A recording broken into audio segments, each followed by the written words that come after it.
Chapter 3772. The card that was sent to Gu Jinglian was an ace, and the card was a king. It was exactly 21 points. His luck was amazing. This meant that Qingjiu would lose without a doubt. No matter what the hidden card in his hand was, the revealed card was a 2 of spades. It was a very small card. No matter how big the hidden card was, it was useless. However, Gu Jinglian was a little hesitant.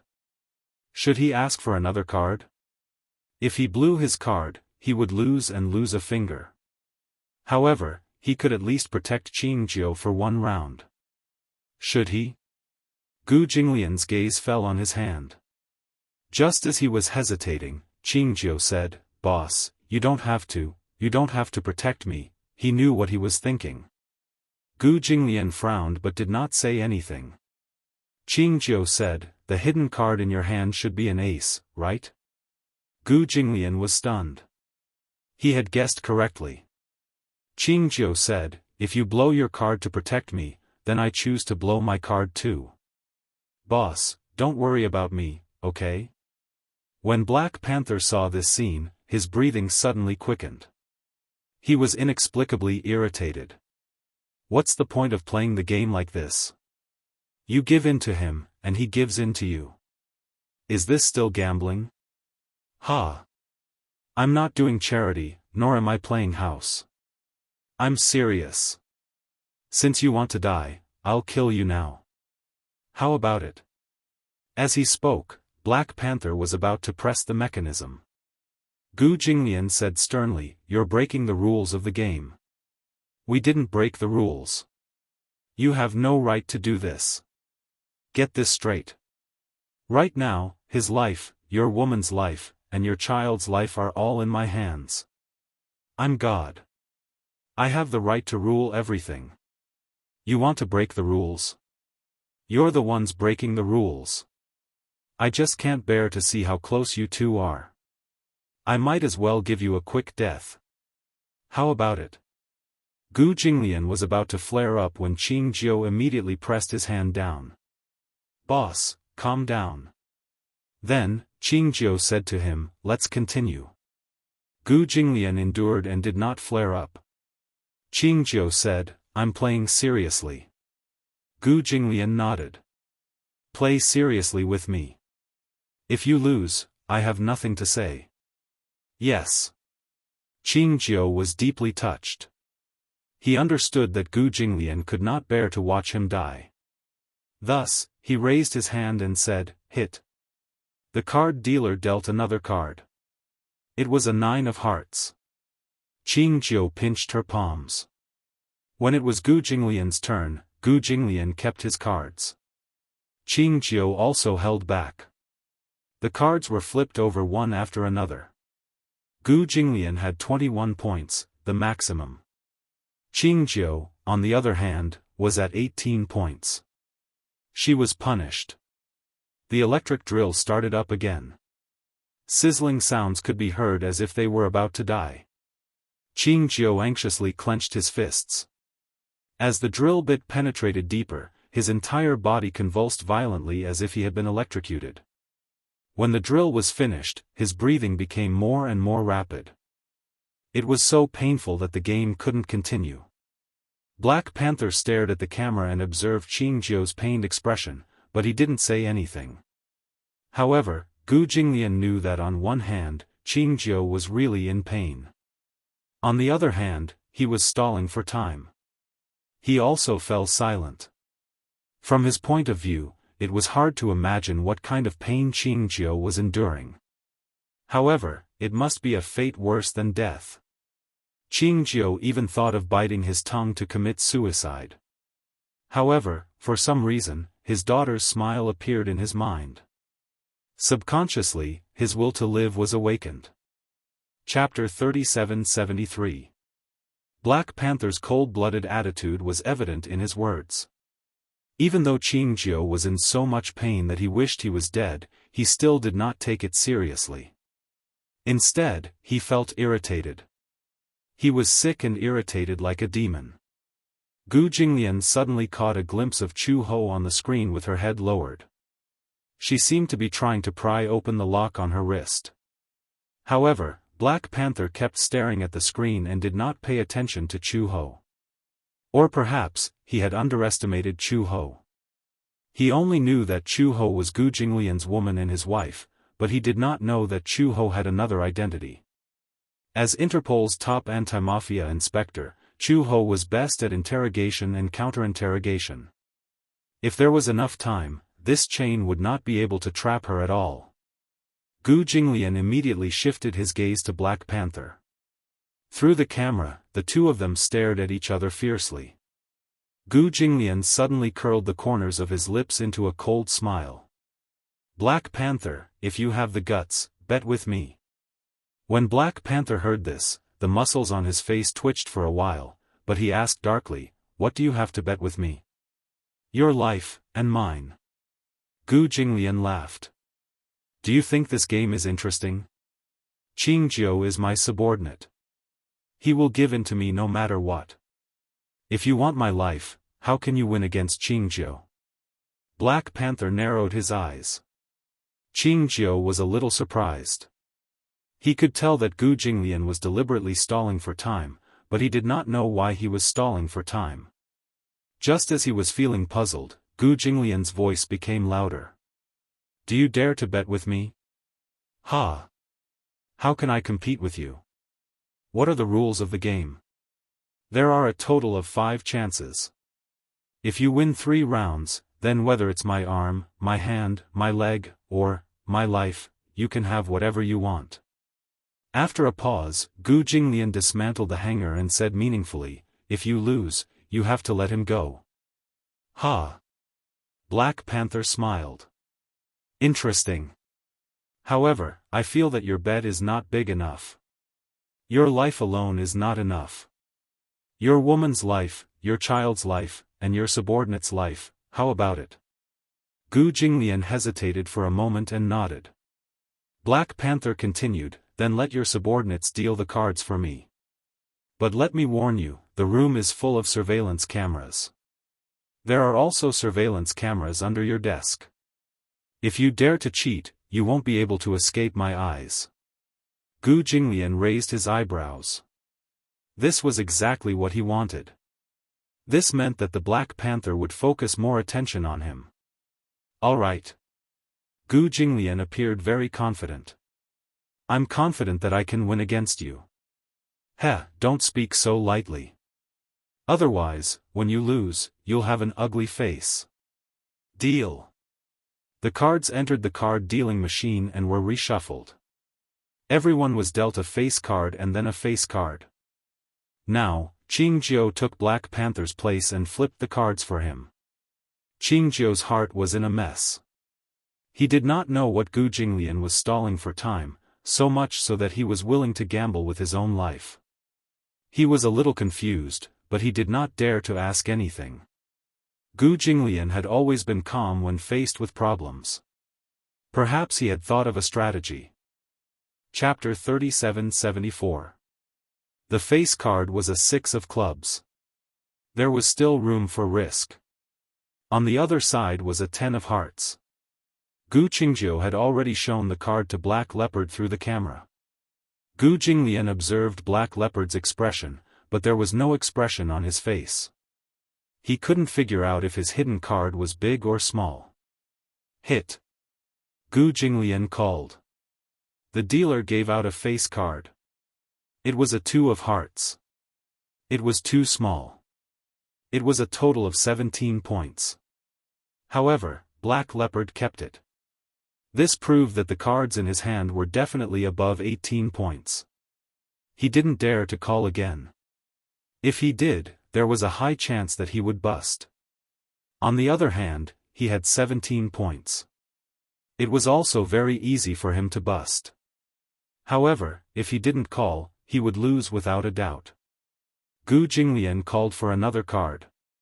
Hit. It was a 3 of clubs. 20 points. Unless Black Leopard's hidden card was an ace. However, the chances of that were too small. At most, it would be a tie. On the other side, Black Leopard called for another card. It was a 5 of hearts. Black Leopard's expression was very ugly. It was a bust. The cards were flipped over. As expected, Black Leopard's card was a bust. The hidden card was a 7 and the face card was a 10. Black Leopard might have wanted to take a risk, but he didn't expect that his luck wouldn't be so good. Gu Jinglian's call just now had provoked him. He was worried that the cards in his hand were too small, so he wanted to take a risk. Black Leopard's expression was unfriendly. Humph. Consider yourself lucky. The corners of Gu Jinglian's mouth curled up coldly. 21 points wasn't purely based on luck. It also depended on one's ability to calculate cards and the points of the opponent's cards. It was even a psychological battle. Black Leopard didn't play well enough. If he didn't rely on Qian Shu, he wouldn't have been able to win so much money. If it was purely a competition of card skills, Gu Jinglian didn't take him seriously at all. The dealer dealt the cards again. Gu Jinglian's hidden card was a 10, and his face card was a 3. Black Panther's face card was a 7, and his hidden card was unknown. However, since Black Panther called first, it meant that his hidden card must be very small. The Black Panther's face was obviously not very satisfied. This meant that the points in his hand were stuck in the middle, neither going up nor down. If he called, it would be easy to blow his card, but if he didn't call, it would be too small. This meant that the cards in his hand were probably between 17 and 19 points. He still had a chance.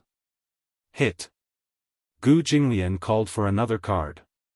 It was a 7 of spades. He looked up at Black Panther coldly and snorted, "It's your turn." The Black Leopard hesitated. He did not know if Gu Jinglian would bid again in the next round. Now that Gu Jinglian had 10 points, he did not know what the hidden cards were.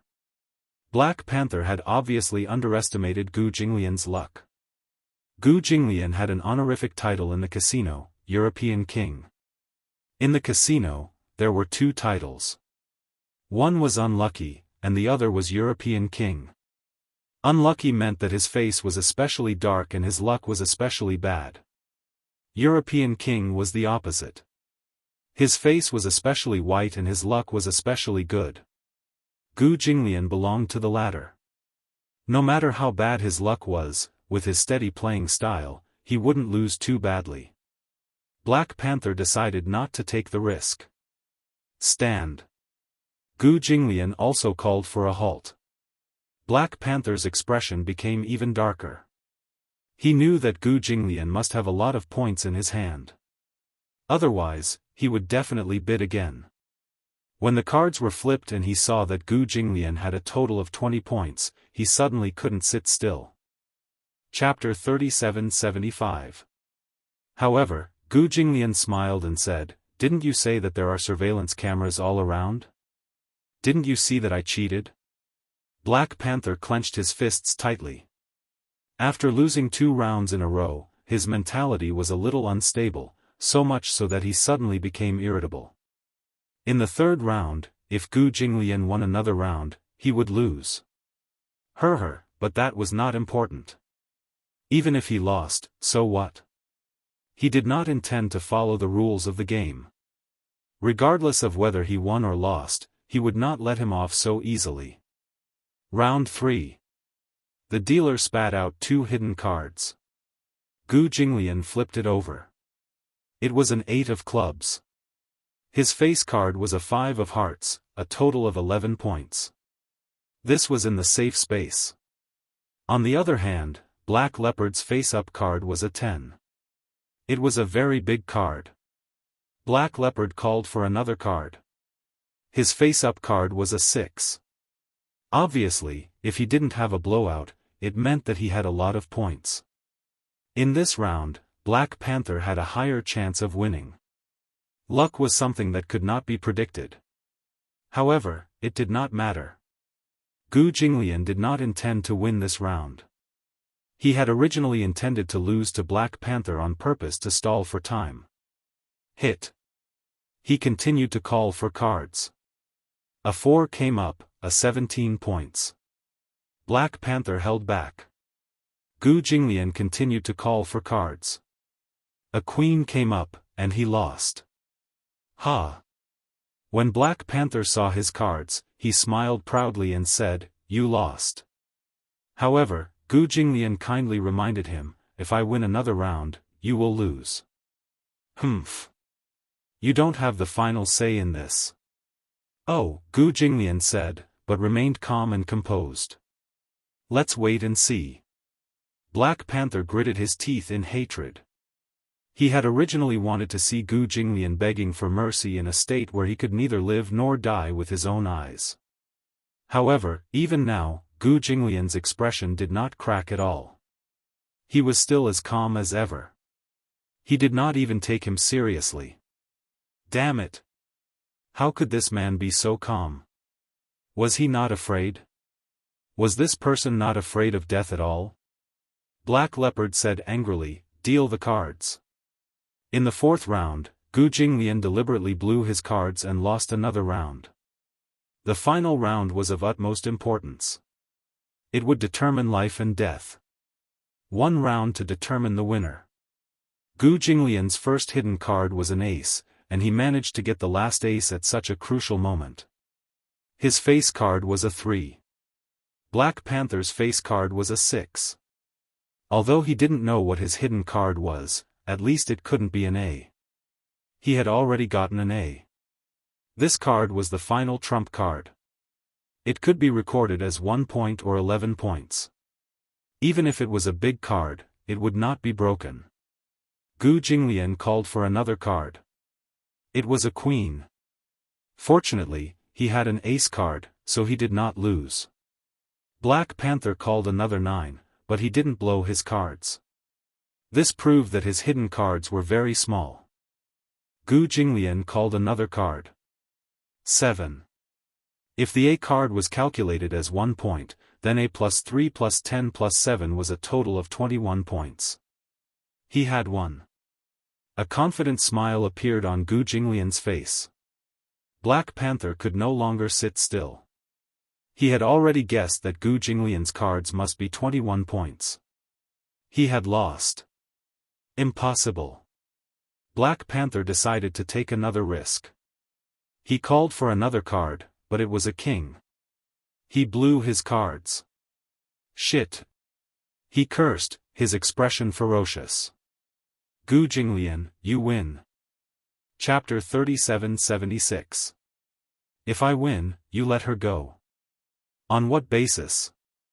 Black Panther said angrily, on what basis should I let her go? On the basis that I won. Gu Jinglian asked coldly, are you going to break the rules of the game? I'm God. No matter what the rules are, I'm the one who makes them.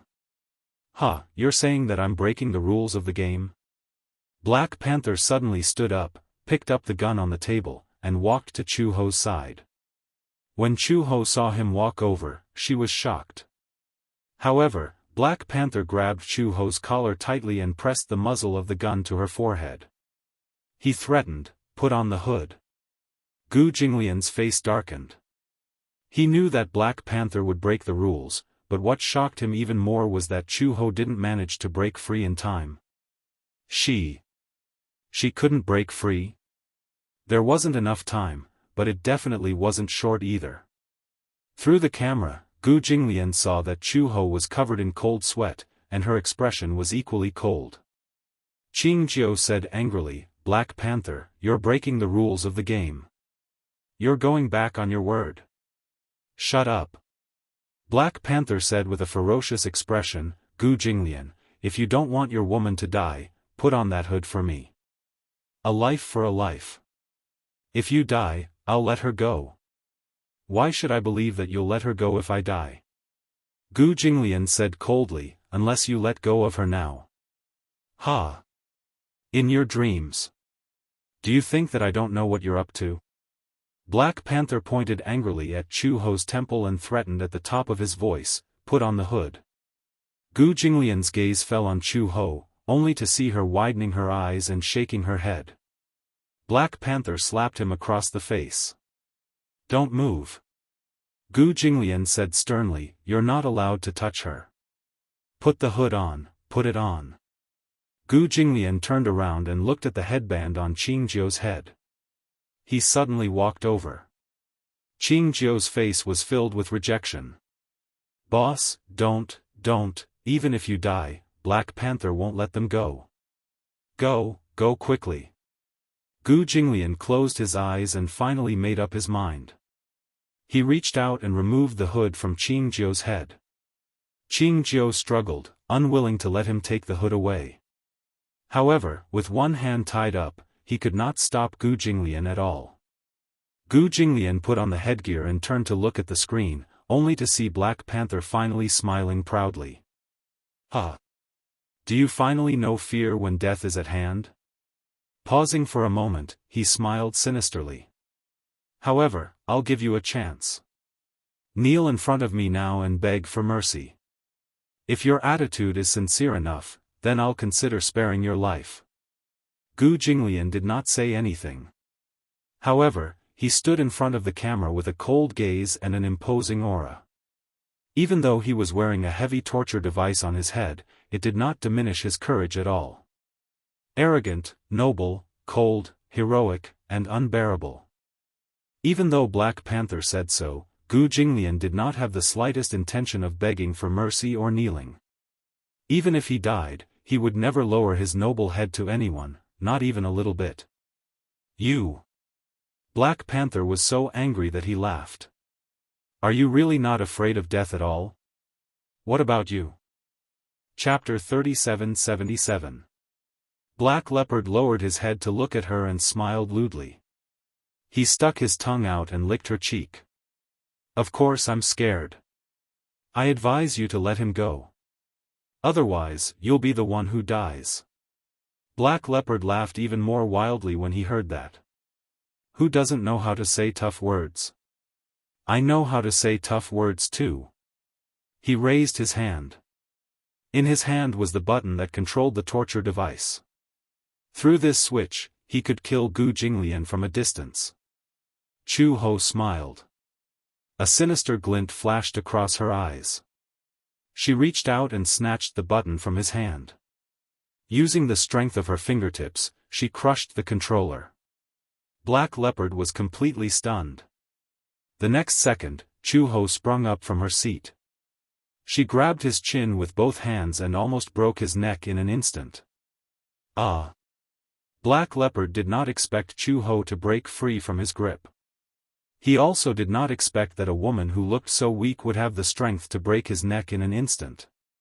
He did not know that Chu Ho was the former top anti-mafia inspector of Interpol. However, he did not have the chance to find out. Black Leopard's body slid to the ground weakly. His neck joint was broken and deformed. He lay on the ground lifelessly and did not have any reaction. Chu Ho stood up and used her needle to undo the cuffs on his legs. When Gu Jinglian saw this, he exchanged glances with Qingjiu and immediately removed the hood on his head. He walked in front of the camera and saw Chu Ho looking around. "Where are you?" Gu Jinglian asked her, "Are you in the same room as me?" "I don't think so." Chu Ho shouted loudly, but Gu Jinglian did not hear anything. "Can you hear me?" "I can't." Chu Ho suddenly said, "Wait for me." She suddenly disappeared from the camera. Gu Jinglian waited anxiously. After half a minute, Chu Ho said, "I think this is a basement. However, there's a secret door. Should I go out from this secret door?" "No need. Wait for me here." Gu Jinglian was worried that there would be some kind of trap in the room that would hurt her. He turned to Qingjiu and asked, "Are you all right?" "I'm a little injured, but it shouldn't be a big deal." Qingjiu said, "Go. I'll wait for you here. Don't worry." Gu Jinglian nodded and began to search the room. He knocked on the walls one by one and found that one of the walls was hollow. He smashed it with his fist. After a while, the wall collapsed, revealing a secret door. The secret door was not locked. He squatted down, opened the secret door, and went in. After going through a long passage, another door appeared in front of him. Gu Jinglian called out tentatively, "Chu Ho?" Not long after, a response came. "I'm here." Gu Jinglian was relieved and said to her, "Wait for me there. Don't move." "Okay, I'll wait for you." Gu Jinglian went all the way and kicked open the secret door. Finally, he arrived at the inner room. When Chu Ho saw him, she welcomed him excitedly and threw herself into his arms. "That's great. You're all right." However, Gu Jinglian was worried about her. "Are you hurt?" "No." Chu Ho raised her hands and showed him. "It's just a little bruised on my wrists. But it's nothing serious." Gu Jinglian was completely relieved. Chapter 3778. Gu Jinglian did not dare to slack off. He pulled out his pistol and shot the man's joints 4 times. This way, even if the man was still alive, he would not pose any threat to them. The path that they had taken was a tunnel. It was too narrow. With his condition, he could easily pass through it. However, Chu Ho could not. She was already more than 9 months pregnant. Her belly was too swollen. He would not be at ease if she forced her way through. Gu Jinglian looked around. "There must be a door in this place." Chu Ho said, "I remember there was a door, but it was locked from the inside. The key seemed to have been swallowed by the black leopard." "Swallowed it?" "Yes." Chu Ho said again, "Before you came, I saw him coughing up a lot of blood. I don't know what's going on. He kept saying that he wouldn't live long. Could it be a terminal illness?" Gu Jinglian frowned. No wonder he was so unscrupulous. It turned out that he really did not have long to live. He wanted to drag him down with him. He knew that with his ability, he could not do anything to him. Therefore, he targeted Chu Ho, who was more than 9 months pregnant. Damn it! He had overlooked it. Gu Jinglian asked, "How did you fall into his hands?" Chu Ho said, "Meng Qingxue asked me to meet on WeChat. She said that she wanted to talk to me." "How did you know that it was definitely Meng Qingxue?" Chu Ho pursed her lips and said, "Sorry, I was careless. I really didn't think too much." "Listen," Gu Jinglian said in a low voice, "the Gu family has made many enemies in the underworld, so," he paused, but did not continue. He suddenly remembered that Chu Ho was about to give birth. In the future, he and Chu Ho would be a family of 6. 1 wife and 4 children. When that time came, it would be troublesome if their enemies came looking for trouble. In the past, the Gu family had many enemies in the underworld. However, he was used to such a life, so he did not mind. However, after experiencing Chu Ho's lesson this time, what about the next time? Would it be Xiao Bao or Lin Shi? Or, he didn't want this to happen again. Seeing his grave expression, Chu Ho asked worriedly, "Jinglian, what's the matter?" "I won't let this happen again." Gu Jinglian changed the topic and said, "But now is not the time to talk about this. The most important thing now is to think of a way to leave this place. I know where the door is." "Where?" Chu Ho brought Gu Jinglian to the front of the door. As expected, it was an iron door. However, it was locked from the inside. Chu Ho said that the key was swallowed by the black leopard. Without the key, they could only open it by force. Gu Jinglian ordered Chu Ho to step aside. After taking half a step back, he rushed forward and kicked it. With such a majestic force, the 2 locks trembled but only loosened a little. Chu Ho said, "We have to try a few more times." "Okay." Gu Jinglian kicked it a few more times and the iron lock finally broke. He opened the door and took Chu Ho's hand, reminding her, "Follow me and be careful." "Okay." He turned on the flashlight on his phone to illuminate the path ahead. Relying on his sense of direction, he felt his way to the entrance of the warehouse and walked in. Qingjiu was still sitting there waiting for him. Chapter 3779. Gu Jinglian walked over, picked up the gun, and aimed at the center of the chain. Bang! Bang! Bang! The chain broke with 2 gunshots. Let's go. Qingjiu had just stood up when she vaguely heard some movement. It was a series of soft, almost imperceptible sounds. Beep! Beep! Beep! It was subtle, but it sounded like the sound of some electronic device being activated. However, Chu Ho was very familiar with this sound. This sounds like a countdown. Gu Jinglian furrowed his brows and suddenly understood. Oh no! Just now, when he shot the chain, he had probably triggered a time bomb. This was a countdown. Let's get out of this warehouse. Gu Jinglian took Chu Ho's hand and rushed out. Qingjiu followed them out of the room. Just as they left the warehouse, they heard a boom behind them. There was an explosion in the warehouse, and the entire ground shook violently. Chu Ho lost her footing and staggered. Although she tried her best to stabilize her center of gravity, her legs still gave way and she knelt on the ground. The sharp pebbles pierced her knees mercilessly. She immediately held her lower abdomen and felt something sliding in her stomach. Then, something warm seemed to slide down along the base of her thigh. Ouch, there was a pain. Chu Ho frowned. Gu Jinglian immediately carried her horizontally and ran towards the car parked not far away. Stomach, Chu Ho clung to his shoulder and muttered weakly, my stomach seems to hurt. Gu Jinglian suddenly became nervous. Just as he was about to ask, he suddenly felt a warm liquid flowing on his arm. His mind trembled as he lowered his head to look, only to discover that something like water had soaked his sleeve. The night was dark. He couldn't tell at all whether it was blood or something else.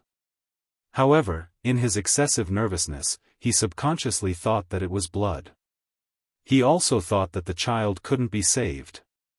Qingjiu urged, Mr. Gu, get in the car first. We're going to the hospital. Gu Jinglian clenched his fists and ran towards the car. He wanted nothing more than to tear Black Panther into pieces. However, now was not the time to think about this. Keep Chu Ho close. Don't be afraid. We'll be at the hospital soon. Gu Jinglian didn't even realize how flustered and nervous he was. He didn't know if he was comforting her or himself with his trembling voice. It'll be fine, Chu Ho bit her lip tightly. She was worried that if she made any noise, it would make him even more nervous. Gu Jinglian carried Chu Ho into the car, and Qingjiu got in as well. Gu Jinglian drove to the hospital. Along the way, Chu Ho was in unbearable pain. She felt more and more warm fluid flowing out. She raised her hand. Under the moonlight, the water was slightly sticky. She couldn't help but wonder, could it be that my water broke? When Qingjiu heard this, she also became nervous. Her water broke. Then, the child must come out quickly. Chu Ho, on the other hand, was a little uneasy. It's only 9 months, not even 37 weeks. The child isn't even full term yet. Don't worry, as long as we get to the hospital in time, we can definitely save him. However, they had to do it as soon as possible. Otherwise, if the water broke and the child didn't come out, he would suffocate and die in the womb. When Gu Jinglian heard this, he stepped on the accelerator even more. Chapter 3780. At this moment, Chu Ho was already limp in his arms. In her blurry consciousness, she could only feel the overwhelming pain. She was in so much pain that she broke out in cold sweat and convulsed. Immediately after, she rushed over to the doctors and nurses. She fainted for a few minutes. When she woke up again, she was already lying on the bed. The nurse anxiously pushed her towards the emergency room. I'm here. She heard Gu Jinglian's voice. She turned her head and saw Gu Jinglian anxiously pushing the bed. He held her hand tightly with a forbearing expression. Chu Ho pursed her lips. She inexplicably felt like crying. She had experienced countless life and death separations. However, even in the face of death, she was not afraid at all. She did not know fear because she did not have any attachment to life. She was like a cold killing machine that walked on the edge of death. She had long gotten used to the cold world. However, it was this man, Xiao Bao, who made her understand life again. He also had a greater attachment to this world. Gu Jinglian comforted her and said, "Don't be afraid. I'll wait for you outside." Jinglian, when they reached the door, Gu Jinglian was stopped outside by the nurse. He and Chu Ho's hands, which were tightly intertwined, were gradually separated. Chu Ho wanted to say something, but she was already pushed into the emergency room. The cold door separated the two of them. Gu Jinglian watched helplessly as he stood at the door. He held on to his cold sleeves. There were still wet stains on his sleeves. When Uncle Fu rushed over, he saw Gu Jinglian sitting quietly at the door of the emergency room. He walked over and saw that Gu Jinglian seemed to be trembling. There were still wet stains on his arm. "Master, what's wrong?" Gu Jinglian did not seem to have any reaction. His gaze was fixed on one spot and he did not move. He had never been so afraid. He was afraid that something would happen to Chu Ho. Gu Jinglian knew that he had always been a cold-hearted person. No matter what happened, it might not be able to move him. But now, he was truly afraid. "I'm really scared," Gu Jinglian clasped his arms tightly. He had never hated himself so much before. Damn it. This incident could have been avoided. When Uncle Fu saw how dejected he was, he felt even more anxious and blamed himself. "Master. I was too careless in this matter. I originally thought that Chu Ho was just going to meet a friend, but I didn't expect." No matter what he said, Gu Jinglian refused to listen. His mind was empty, and so was his gaze. His heart was in a mess, and his body was cold. Just now, he seemed to have seen a trace of blood on the bed where Chu Ho was lying. It was a ghastly sight. She was bleeding. Now, he could no longer think about whether or not he could keep the child. He was only worried that something might have happened to Chu Ho. He did not want Chu Ho to open a door for him, only to have it mercilessly shut again. In a trance, he began to think again. Karma. It turned out that karma really did exist. Sowing good karma, reaping good karma. Sowing evil karma, reaping evil karma. If he had not broken one of Black Leopard's arms back then, Black Leopard would not have hated him because of this. If he had not opened the casino, there would not have been all these disputes. There were not so many ifs. But if. Chapter 3781. Master, don't worry. Chu Ho will be fine. Uncle Fu sat beside him and comforted him. However, Gu Jinglian couldn't take in much of it. He lowered his head, clenched his arms, and waited quietly. Every second was torture. There were a few times when he even wanted to rush into the emergency room to see what was going on. Could it be that there was a possibility?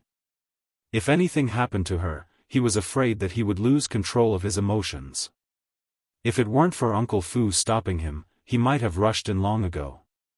He didn't know how long he had waited, but the emergency room door still didn't open even when the sky was turning bright. There was no movement at all. Uncle Fu looked at him and felt his heart ache. He had never seen Master lose control like this before. However, there didn't seem to be any other way but to wait. Gu Jinglian sat quietly on the bench. His whole body was like a rock, and he could almost hear the sound of blood flowing in his veins. Rustle, rustle, unknowingly, it was morning. Gu Jinglian vaguely heard some movement. He looked up abruptly and saw that the emergency room door was open. He got up abruptly and rushed over. He grabbed the nurse and asked with a burning gaze, "How is she?" The nurse was shocked by him.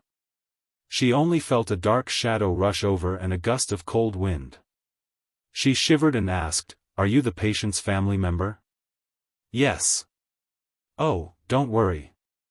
We'll do our best, we'll definitely do our best," the nurse said and hurried away. After a while, she brought the surgical tools back into the operating room and closed the door again. Gu Jinglian frowned, but he didn't understand. What did she mean by doing our best? Could it be that her life was in danger? He didn't dare to think about it. It wasn't until noon that the operating room door finally opened. Gu Jinglian suddenly stood up, only to see the doctor and nurse walking out. Seeing him, a smile appeared on the doctor's tired face. He comforted him and said, "Congratulations, the mother and baby are safe." Uncle Fu stood up in surprise. Gu Jinglian was slow for a few seconds. When he realized that the doctor had said, "safe," his face froze for a few seconds before he relaxed. "Where is he?" "Caesarean section. The anesthetic hasn't worn off yet. She's too tired and has fainted. She'll wake up after she gets some nutrient fluids." Then, Gu Jinglian was about to ask when he vaguely heard the sound of a baby crying from the operating theater. Wow, young and tender, yet full of vitality. A boy and a girl. Although they were born in less than a month, they are both very healthy. Their vital signs are stable. The boy weighs 6 kilograms, and the girl weighs 5 kilograms. When Uncle Fu heard this, his face flushed with excitement. He said to Gu Jinglian, "Congratulations, old master. Mother and child are safe. Mother and daughter are safe. I can finally breathe a sigh of relief." After a while, Chu Ho was wheeled out. The two nurses also walked out, each carrying a child. However, Gu Jinglian wasn't in the mood to care about the two children. Instead, he walked nervously to the bed to check on Chu Ho's condition. She seemed to be asleep, but she also seemed to have fainted. Just as the doctor said, she was exhausted and hadn't woken up yet. Chapter 3782. Uncle Fu, on the other hand, walked to the nurse's side and looked at the newborn baby in the swaddling clothes with a gratified smile. Mother and child were safe. Mother and daughter were safe. It was a false alarm, but everyone was happy. Uncle Fu asked the nurse, "Can I carry them?" The nurse nodded and carefully handed one of the babies to Uncle Fu. Now, the two newborn babies' faces were wrinkled, thin, and small. Their faces were red and even a little purple. He asked worriedly, "Why are their faces so red?" "It's normal. Because they're premature babies, their amniotic fluid broke first. They're too thin."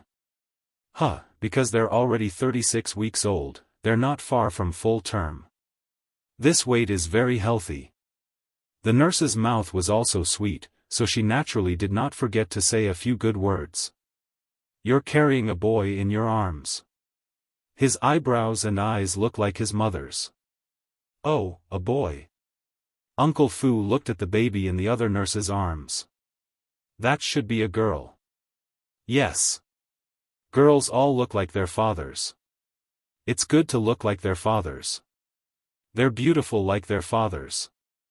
Uncle Fu held the baby lovingly and kept sighing in his heart. "God bless old master, bless Chu Ho, bless the Gu family." Gu Jinglian was still holding Chu Ho's hand and did not let go.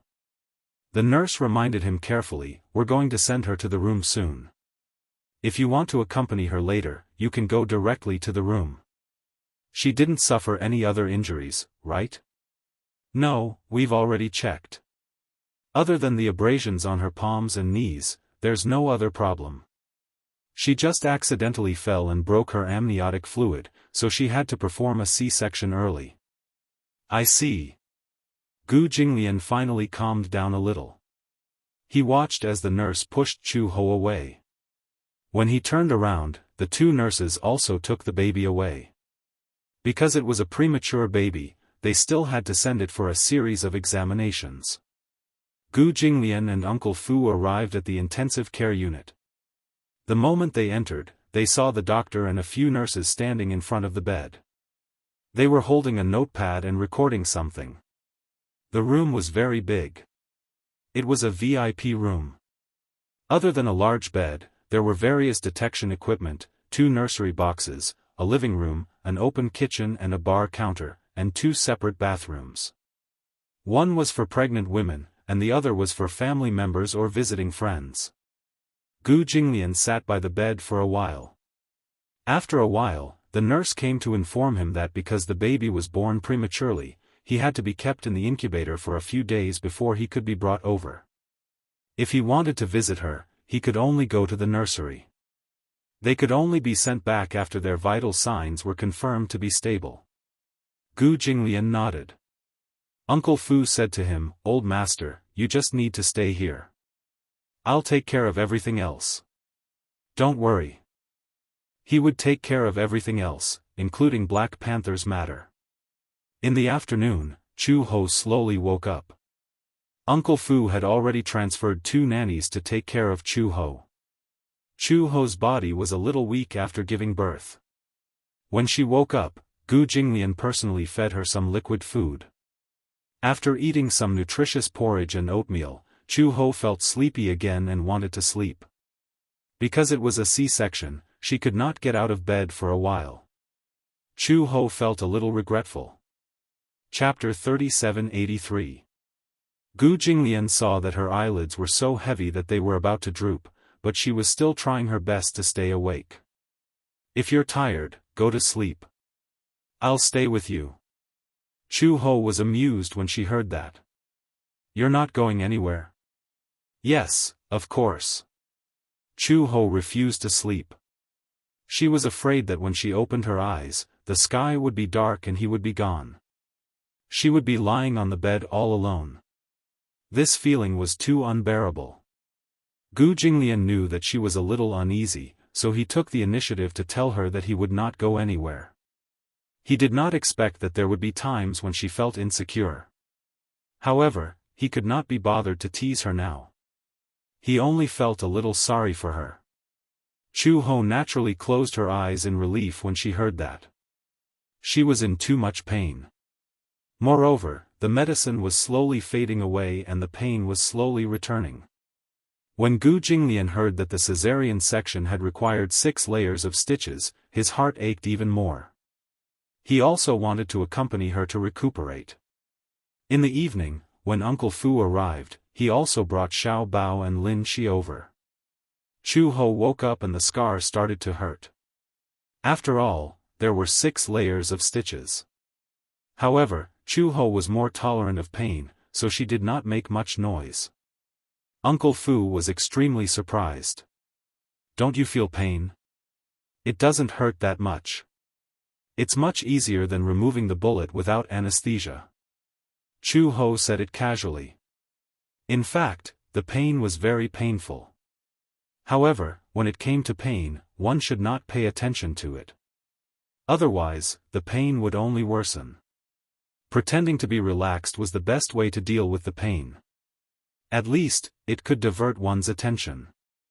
Xiao Bao and Lin Shi saw Chu Ho lying on the bed and asked her about her well-being anxiously. "Mom, is it really not painful? It won't hurt if you sing a song for Mom." When Lin Shi heard that, she immediately became nervous. "Don't. Xiao Bao's singing is terrible." Xiao Bao was just about to show off his singing skills when Lin Shi immediately pulled the rug out from under him. He suddenly showed a displeased expression. "What do you mean it's terrible? It's not like I've shown you my true strength." "Humph, stop singing. You can't even sing the nursery rhymes in kindergarten. You have no talent in singing." Xiao Bao, Chu Ho looked at Xiao Bao's aggrieved expression. She wanted to laugh, but she didn't dare to. She was afraid that it would affect Scar. She held back her laughter and said, "Xiao Bao, talk to your mother. Don't sing." "Mom, do you believe what Lin Shi said?" Xiao Bao defended herself, feeling wronged. "My singing isn't bad. All right." Chu Ho suddenly turned his head and looked at Gu Jinglian. He asked curiously, "Have you seen the two little guys? They were sent to the nursery." "I haven't seen them yet." "You must really want to see them."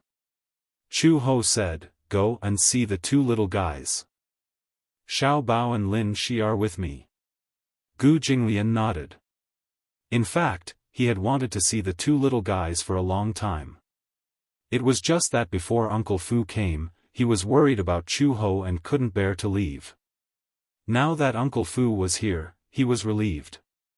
Gu Jinglian walked to the nursery. In the huge nursery, there was only one nursery box. The other little guy was lying inside. He pushed the door open and walked in. In the nursery box, the two little guys were lying facing each other. Their two little hands were tightly held together. Such a heartwarming scene warmed Gu Jinglian's heart. Chapter 3784. The two little guys did not have much strength in their little hands, but they held each other's little hands tightly. Their eyes were closed, and their small chests rose and fell gently. It was quiet but warm. It was as if nothing could separate them. Gu Jinglian pushed the door open and walked in. He walked to the side of the nursery box. In the nursery box, the two little guys were lying quietly with their eyes closed. It was hard to imagine that just a day ago, they were quietly curled up in Chu Ho's stomach. Now, the two little guys were solemnly meeting him. Gu Jinglian looked at them. His eyes were gentle, and the love in his eyes was endless. He was really thinking about how to bring a beautiful world to them. He stood in the nursery for a long time. He could not bear to leave for too long. He also had a new understanding of the definition of a father. In the past, when Xiao Bao appeared in his life, this child seemed to have appeared out of thin air. He did not even experience the process of waiting and accompanying. This child seemed to have fallen from the sky. Therefore, he did not have a clear understanding of the concept of a father. However, these two children were different.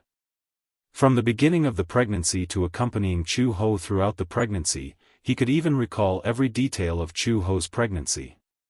From the anticipation to the soul-stirring wait, and then the two little guys were born out of thin air.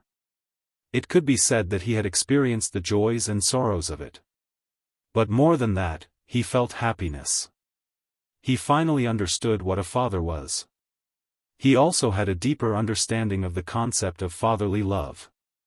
He stood there for a long, long time before he reluctantly left. However, fortunately, the two little guys were hard-working enough and were soon reunited with them. 2 days later, the nurse carried the two little guys into the room. She said that the two little guys' vital signs had stabilized, so the mother and children were reunited. The ward was a luxurious ward, so there was a special nursery. The hospital even provided milk powder and bottles, as well as various products needed by the babies. This also saved Uncle Fu the trouble of purchasing at the last minute. After all, the birth of the children this time was too sudden. No one was prepared. Gu Jinglian was even mentally prepared to lose them. However, he did not expect that the mother and children would be safe. This was an unexpected gain. It was a blessing in disguise. When Chu Ho saw the children being carried over, she immediately struggled to sit up and wanted to carry the children. However, Gu Jinglian was worried about the scar from her cesarean section and could not bear to let her carry them. Therefore, he and Uncle Fu each carried one child and sat by the bed to inspect her. Chu Ho did not know whether to laugh or cry when she saw how careful Gu Jinglian was. "It's not as exaggerated as you think. I'll be able to take care of the stitches. But you can't be careless. Uncle Gu Jinglian, that scar on your stomach. I almost forgot about it." Chu He's lips curled into a smile. Then should I be moved to tears? She did not say so much and hurriedly went to see the two children. They had removed the placenta and their faces had returned to their healthy complexion. They were white and tender. They had inherited Gu Jinglian's skin color. Gu Jinglian's skin was very fair, even fairer than hers. Chu Ho was once very jealous. He was a grown man, but his skin was soft and tender. Chapter 3785. The more Chu-Ho looked at them, the more she liked them. Uncle Fu egged her on, take a guess. Which one is the boy and which one is the girl? Chu-Ho rebuked, how can I tell? Just take a guess. It doesn't matter if you're wrong. Only then did Chu-Ho look at the two little guys seriously. The one that Gu Jinglian was holding had big eyes, which resembled him. Her nose was tall and pointy, which resembled him too. Chu-Ho was a little surprised. Most children, especially those who were just born, had collapsed noses. However, hers was different. The contours of her nose could already be seen, and her thin lips looked a little like hers. Her eyes were too beautiful. Her eyes were slightly open, half closed. Even though her long eyelashes were closed, one could still vaguely see her eyes that were like a mirror, rippling with a moving luster. She resembled him. When she thought about how Gu Jinglian was holding her like a baby and couldn't bear to let go, she came to a conclusion. This must be the younger sister. Because they were fraternal twins, the older brother was born first, and the younger sister was born more than 10 minutes later. Gu Jinglian was a little surprised. How can you tell? The two Xiaobao babies didn't actually look very similar. Because they were fraternal twins, their faces were very different. Chu-Ho said, I saw how you were holding her like a baby, so I guessed that she was the younger sister. Everyone knew that Gu Jinglian doted on the little princess more. Hence, Chu-Ho's guess was indeed correct. Gu Jinglian smiled and hugged the baby girl even tighter. Chu-Ho said, look at her. How much does she resemble you? Yeah, you don't have to tell me. I can tell too. Chu-Ho turned to look at her older brother. At this moment, her older brother was sleeping comfortably in Uncle Fu's arms. He had a pacifier in his mouth, and there were traces of saliva dripping from the corner of his lips. He was sleeping so peacefully. Her brother's silhouette was quite similar to hers. Chu-Ho had a heroic look that most women did not have. She had beautiful almond-shaped eyes and deep eyebrows. Although the bridge of her nose was not as prominent as her younger sister's, one could imagine that when she grew up, her nose would be as tall as hers. Other than that, the curve of his jaw was like Gu Jinglian's, arrogant and angular. These two children really didn't disappoint. They had inherited the best parts of their parents. Uncle Fu carried the child and suddenly said, you haven't thought of a name for the child yet, right? Yes. Then, what about your pet name? Chu-Ho said proudly, I'll come up with a nickname.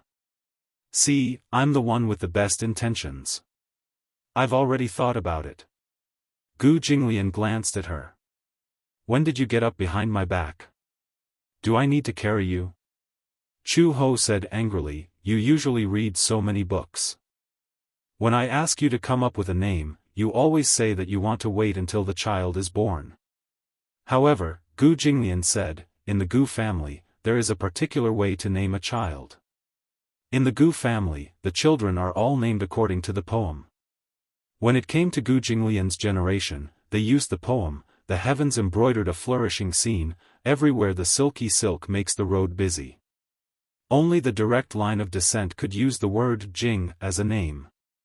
As for Gu Xingzi, he was born of a concubine after all, so he did not use the word Jing. In Xiao Bao's generation, the word Cheng was used. It was based on the saying, generations are long, and Pai will inherit the glory of the ancestors. In this set of words, every 4 words was a generation. The people of each generation could choose one of the 4 words to use, regardless of order or priority. Chapter 3786. Chu-Ho said, if it's a girl, her pet name will be Qianxian. How about that?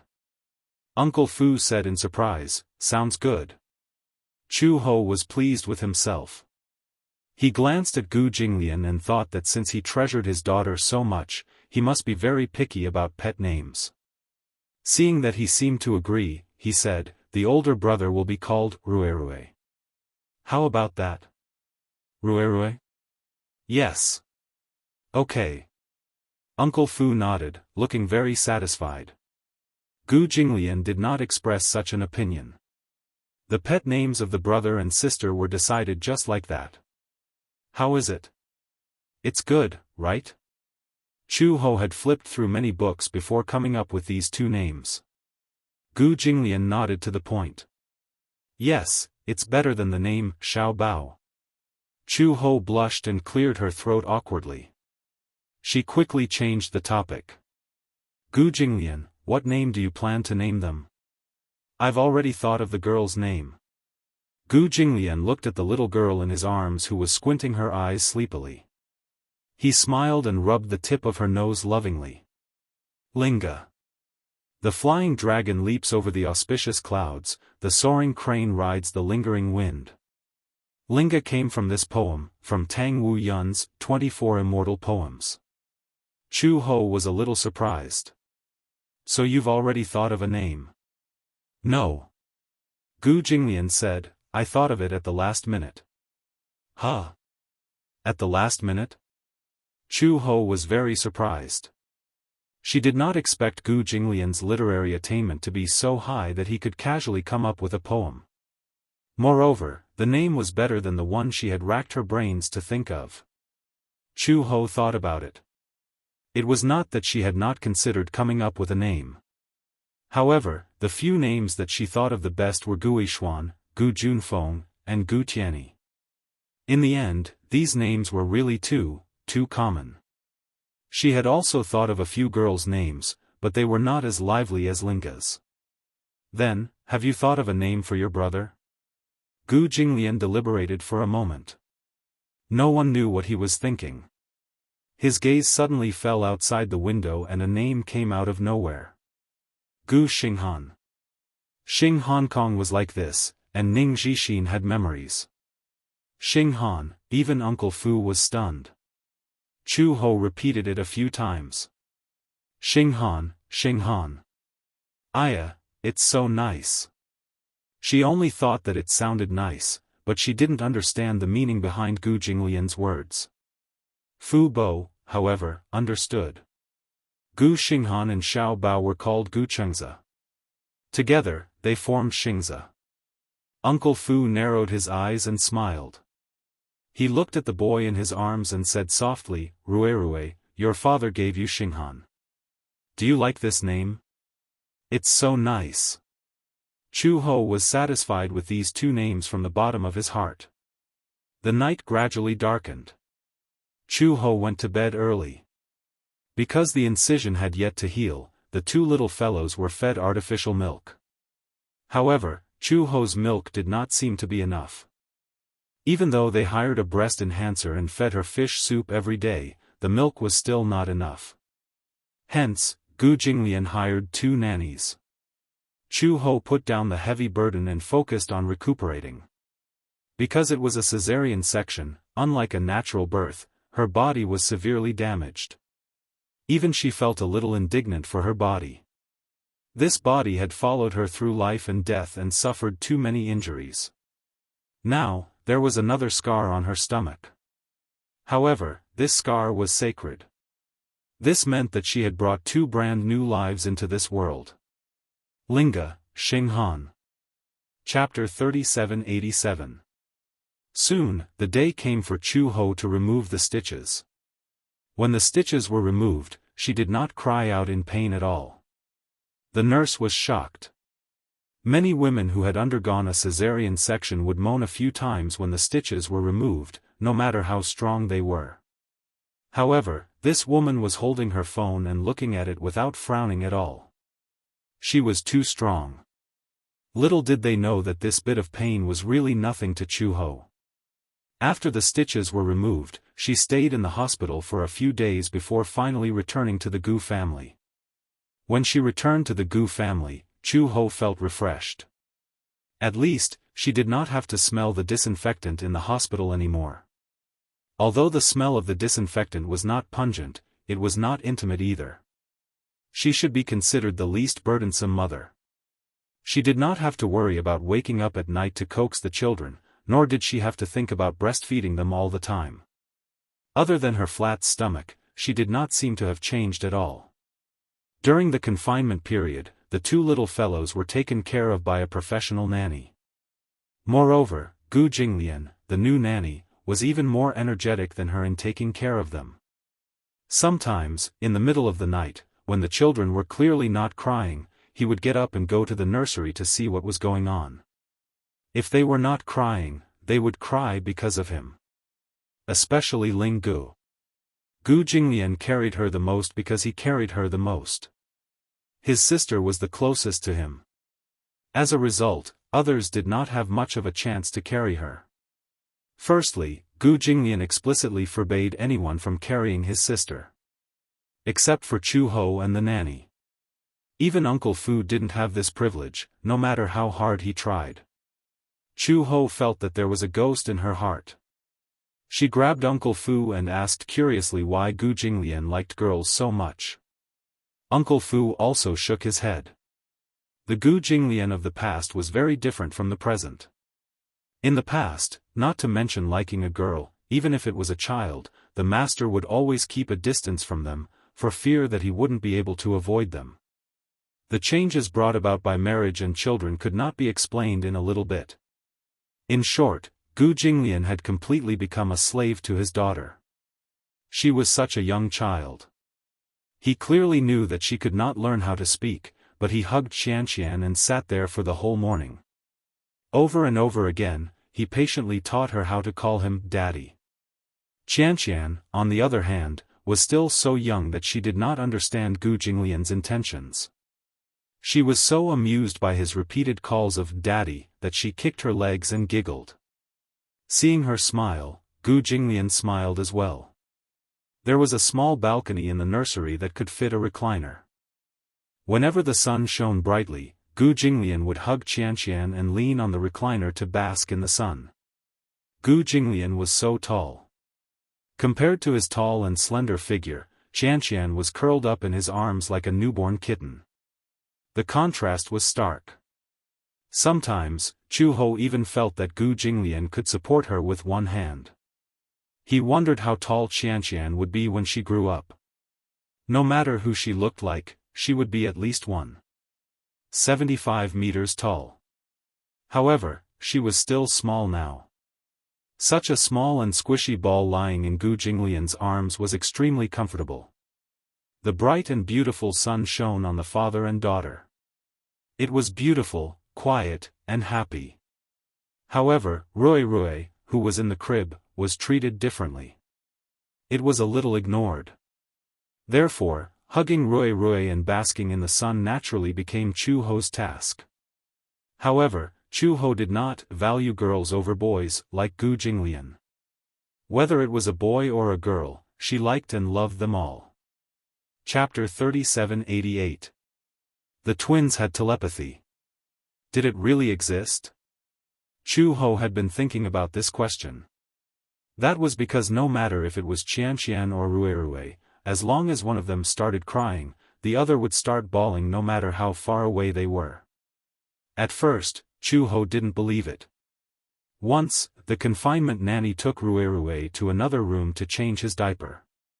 Xianxian was sleeping soundly in the crib when Chu Ho saw her little hand grab at empty air.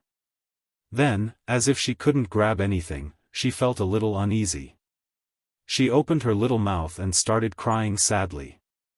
Chu Ho picked her up, her heart aching. She tried to coax her, but she couldn't. She continued crying.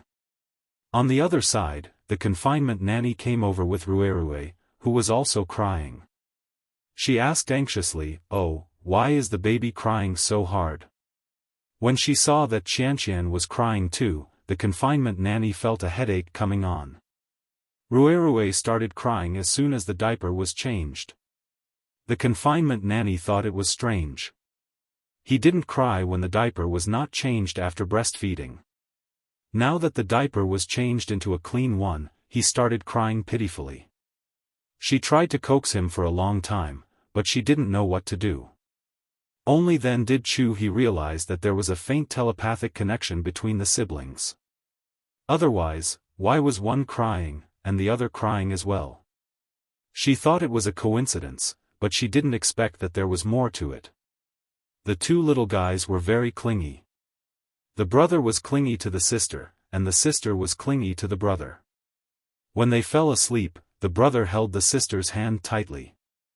No matter who tried to pull them away, they couldn't. After all, the child was still so young and hadn't fully developed. No one dared to use force. Chu Ho also secretly tried to pry Ruirui's fingers away. Ruirui's fingers were pried away, but he immediately held onto hers. His hand was so small, but he held her hand tightly, just enough to fill it. Ruirui mistook her hand for his sister's and fell asleep peacefully. On the other side, Xianxian felt that her hand was empty. She was actually showing signs of waking up. Her hand started to move around as if she was searching for something. However, no matter how she searched, she could not touch her brother's hand. She seemed to be a little uneasy as she opened her little mouth and started to whimper in grievance. Chu Ho asked the confinement nanny to take Xianxian away. Not long after Xianxian was taken away, Ruirui closed his eyes and started crying. Chu Ho was truly stunned. She carried Ruirui to the confinement nanny, only to find Xianxian crying in the confinement nanny's arms. Could emotions really be sensed through telepathy? Not only that. Once, Gu Jinglian was holding Xianxian in his arms as they basked in the sun on the balcony. No one knew what Gu Jinglian did to tease his sister, but Xianxian let out a string of bell-like laughter. At this moment, Ruirui was lying in the cradle, holding Chu Ho's hand and sleeping quietly. As if sensing something, the corners of Ruirui's mouth curled up slightly. Although he didn't laugh out loud, it was a genuine smile. If this was a coincidence, it would be fine. However, every time it happened, Chu Ho couldn't help but believe that something as miraculous as telepathy really existed. When Chu Ho told Gu Jinglian about this, Gu Jinglian didn't believe it at first. It wasn't until he experienced it for himself that he finally believed that telepathy between siblings really existed. Chapter 3789. Under the meticulous care of Aunt Qin and Aunt Fu, the short confinement period passed without a hitch. By chance, Chu Ho found out that Gu Jinglian had closed down all the casinos under the Gu family's name. She was a little surprised and did not know why he did that. Although the casino was not a lifeline business for the Gu family, it was enough to affect the Gu family's bones. Gu Jinglian did not mention this to Chu Ho, and Uncle Fu only mentioned it by chance. Seeing Chu Ho's stunned expression, he was a little surprised. "Didn't old master tell you?" "No, I didn't know about this." Uncle Fu sighed and shook his head. "Old master is scared." "Scared? Do you know the man who kidnapped you that day?" Chu Ho nodded when she heard this. She still had some lingering fear when she thought about what happened that day. Especially when Gu Jinglian put on the torture mask without hesitation. Her heart was in her throat.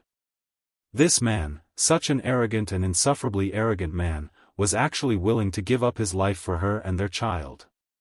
She had never thought that the man who was once hailed as a devil would have such a soft side. Scared? Chu Ho did not understand Uncle Fu's meaning for a while. Uncle Fu said that when Chu Ho was still in the hospital, Gu Jinglian had already sent people to settle the matter with Black Panther. The matter with Black Panther was not very complicated. Qingjiu was not seriously injured. Her bones were fractured, but the nails were not too deep. If it were not for Gu Jinglian's courage at that time, he would not have been able to protect such a loyal subordinate. Most of the Gu family's enemies were established because of the casino's business. Other than some small fries, there were also some big shots gambling in the casinos under the Gu family's name. These big shots would lose tens of millions or hundreds of millions in one night. In the blink of an eye, they might go bankrupt. It just so happened that these big shots were all sore losers. Because of this casino, the Gu family had made many enemies in the underworld. In the past, Gu Jinglian did not take it seriously because he was alone at that time. However, now that he had a wife and children, he had to reconsider this issue. If it were anyone else, they might not have let go of such a rich bowl of soup so easily. After all, the casino's daily income was in the hundreds of millions. Moreover, this could be considered a net profit, a huge profit. Who would be willing to give up such a big deal? Perhaps Black Panther's vote had really frightened Gu Jinglian. He was no longer willing to use Chu Ho and his child as a wager or bargaining chip. He could not afford to lose, so he carefully considered this matter. Other than the Gu Corporation, the main source of income for the Gu family was the casino. He was determined to ban the casinos and rearrange the structure of the Gu family. He wanted to focus on the family. He wanted to spend more time with his child as he grew up. Especially Xianxian. The birth of his daughter seemed to have injected an incomparably soft medicine into his hard heart. He could not wait to be with his daughter every day and watch her grow up little by little. Gu Jinglian only told Uncle Fu about this matter. The news was also released in the underworld. When they learned that the casinos were going to be banned, everyone was puzzled and shocked. They did not understand why Gu Jinglian did this. Chapter 3790. Although Chu Ho was a little surprised to know that Gu Jinglian wanted to close down all the casinos under his name, she understood his decision and silently supported it. Actually, I feel that one doesn't need to be rich in life. Countless treasures and mountains of gold and silver are not as important as the safety of one's family. When Uncle Fu heard this, he agreed wholeheartedly. That's right. Old Master didn't know what these words meant before, but now, he finally knows. Uncle Fu didn't know why, but he was inexplicably moved. Suddenly, he sighed and said, Chu Ho, I'm really. Thank you so much. Chu Ho looked up in surprise and saw Uncle Fu holding his sleeves and silently wiping his tears. Chu Ho had never seen Uncle Fu lose his composure like this. This old man who was over 50 years old had always been cheerful and smiling. No matter how bad the situation was, he would never shed a single tear. She was a little shocked and quickly stood up. Puzzled, she asked, What's wrong? Uncle Fu, why are you suddenly crying? I never dared to hope that old master would have his own family in the past. This child has been cold since he was young and doesn't have any concept of kinship. But you know. That day, I saw old master holding Xianxian and sunbathing on the balcony. He was holding such a small baby so tenderly, and there was such a doting look in his eyes. I actually didn't dare to believe that everything in front of me was real. Gu Jinglian had really changed too much.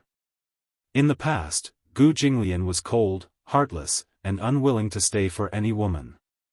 Although Chu Ho didn't feel much, because to her, Gu Jinglian's changes were gradual and traceable. However, if she were to compare Gu Jinglian to when she had just arrived at the Gu family, and if she were to compare his attitude towards Xianxian with his attitude towards Xiao Bao, the difference was immediately apparent. Old Master wouldn't have been like this in the past. Old Master had changed, but Uncle Fu felt extremely gratified. He was thankful for Chu Ho's appearance in Gu Jinglian's life, which resulted in such a butterfly effect and made Old Master more mature. Chu Ho smiled and did not say anything on the surface. He just lowered his head, but all of a sudden, thousands of thoughts ran through his mind. She also thanked him. She was also grateful to Gu Jinglian for appearing in her life. No matter how much they had opposed each other in the past. Regardless, the two of them were once at daggers drawn. However, the happiness she had now was so rare and precious. Therefore, he had to treasure it. Suddenly, the respectful voices of a few subordinates came from the courtyard. Master, you're back. Chu Ho stood up and walked to the window. He saw Gu Jinglian walking into the courtyard. She smiled and picked up Xianxian and Ruerue. She carefully carried them downstairs and brought the two children to meet him. You're back. Gu Jinglian heard the sound and looked over. Under the sunset, Chu Ho was carrying a little one in each hand and staring at him with a smile. He smiled and walked to her side. He took Xianxian from her hands and gently hugged the child in his arms. He coaxed her, looked up, and gently kissed her forehead. "Are you tired?" she asked. Gu Jinglian shook his head. "No." Chapter 3791. Spring. Xiangshan Film City. The production team of Demon Eye had a grand opening ceremony. Demonic Eye, a movie adapted from the famous Heavy Snow, caused a huge uproar when the final makeup photos were released. Among them, Hua Jin played the male lead in Demonic Eyes. He was a nine-tailed fox demon dressed in a blood-red robe, with long silver hair and a devilish look on his face whenever he looked back. Many fans of the original novel were looking forward to seeing him. Demon Eyes was a fantasy idol drama. The female lead was played by a new starlet, Bai Lu, who was promoted by Huasheng Film and Television. She was the female lead who played the role of a demon slayer. This original novel was a best-selling fantasy masterpiece that sold tens of millions of copies. Moreover, after it was confirmed that it was going to be a movie, the news of Hua Jin as the male lead was released and the production team successfully received a huge amount of investment. After the opening ceremony, the production team started the long shooting in a low-key manner. In the production team. In the dressing room, Hua Jin was wearing an ancient robe and holding a special company proposal in his hand. His eyelids were blinking rapidly. He glanced through the words on it and read out loud, "Fan meeting?" "Yes." The manager nodded and said excitedly, "Hua Jin, the production team is holding a grand fan meeting. Didn't you endorse an LP cell phone some time ago? This time, the cell phone manufacturer and the production team are holding a fan meeting. 10 lucky fans will be selected from the new flagship cell phone and they will have the opportunity to attend the Demon Eye production team's visit." Hua Jin said. "Can I refuse?" He wasn't willing to do such a strenuous and thankless task. The manager's face fell. "But I've already promised the director." "Are you crazy?"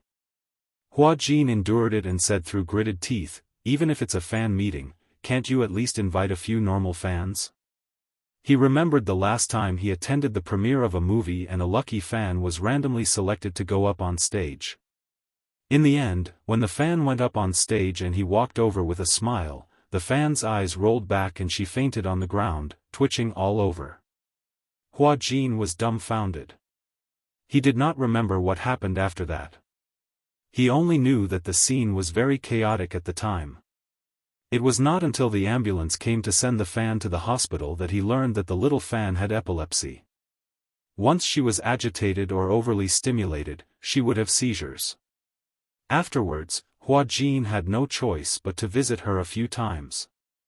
But, as he was worried that her fans would act up again, he could only visit her through the window. Such a thing did not happen by chance. One after another, he watched helplessly as more than a dozen fans fainted in front of him. This cycle repeated over and over again, and he was already numb to the point where he could not be any more numb. Fans must be very excited to see their idols. "Alright, I'll leave it to you to decide." After saying that, Hua Jin frowned with a headache. He rested his chin in his hand and closed his eyes to rest. After rounds of screening, the fans were finally given the opportunity to visit their idols on set. A week later, Hua Jin had just finished filming, and the stage staff brought him to a painting boat. It was already night time. The stars in the night sky were reflected on the surface of the lake. The night and the lake seemed to merge into one. Chapter 3792. Before Hua Jin could change out of his clothes, the crew came over to rush him. "The fans have been waiting for a long time. Our friends from the media are here too." Hence, without waiting for him to change his clothes, the staff hurriedly brought him to the ship. When Hua Jin arrived at the boat, the fans had been waiting for a long time. Hua Jin had just boarded the boat when he heard a deafening cheer. "Hua Jin! Ah ah ah ah! It's my Hua Hua! Oh my God, it's the real person, it's the real person. It's really Hua Jin in real life. I feel like he looks better than on TV. Does my idol have a natural beauty physique? Why do I feel like he's glowing? One of the fans, who was in her 20s, was so emotional that she held the jade pendant around her neck and murmured with tears streaming down her face, "Mom, I've finally seen the real Hua Jin." Sob, sob, sob. I've completed your last wish. Your soul can rest in peace now. Out of the corner of his eye, Hua Jin caught a glimpse of an old lady standing up shakily and looking at him excitedly.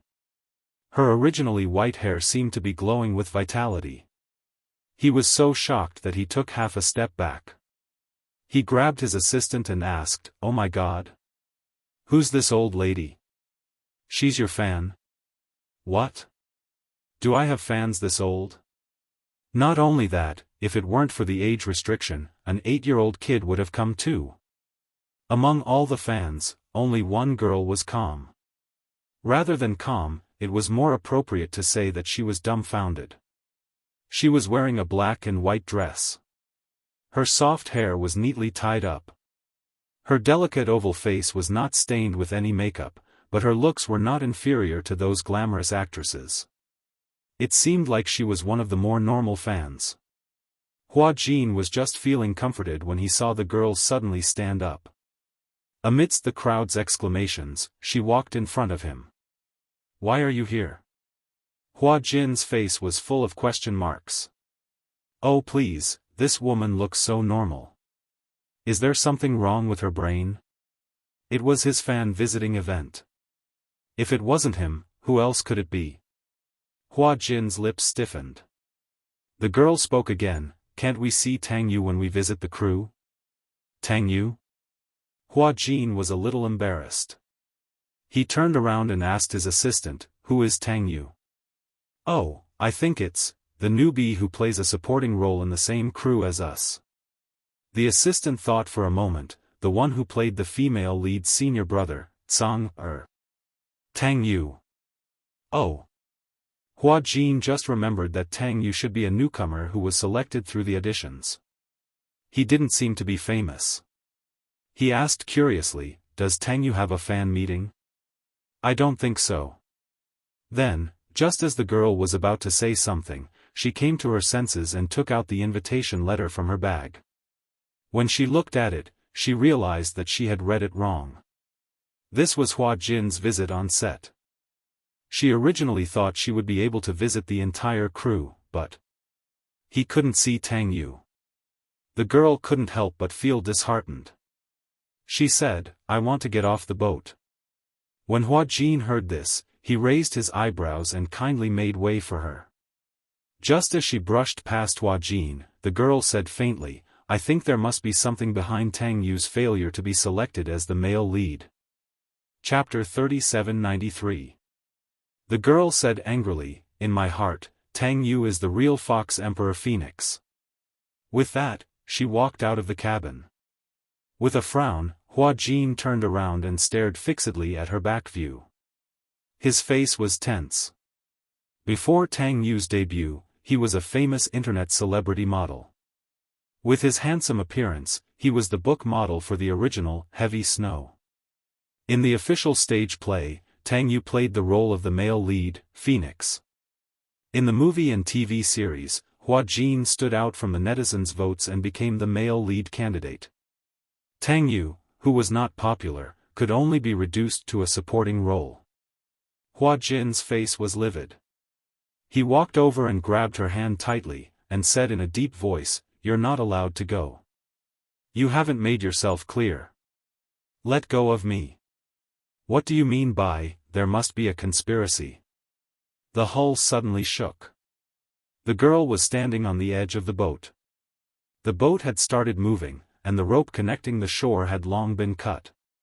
With the slight shaking, Hua Jin only felt a burst of instability under his feet. The girl who was pulled by his sleeve lost her center of gravity and fell toward the boat.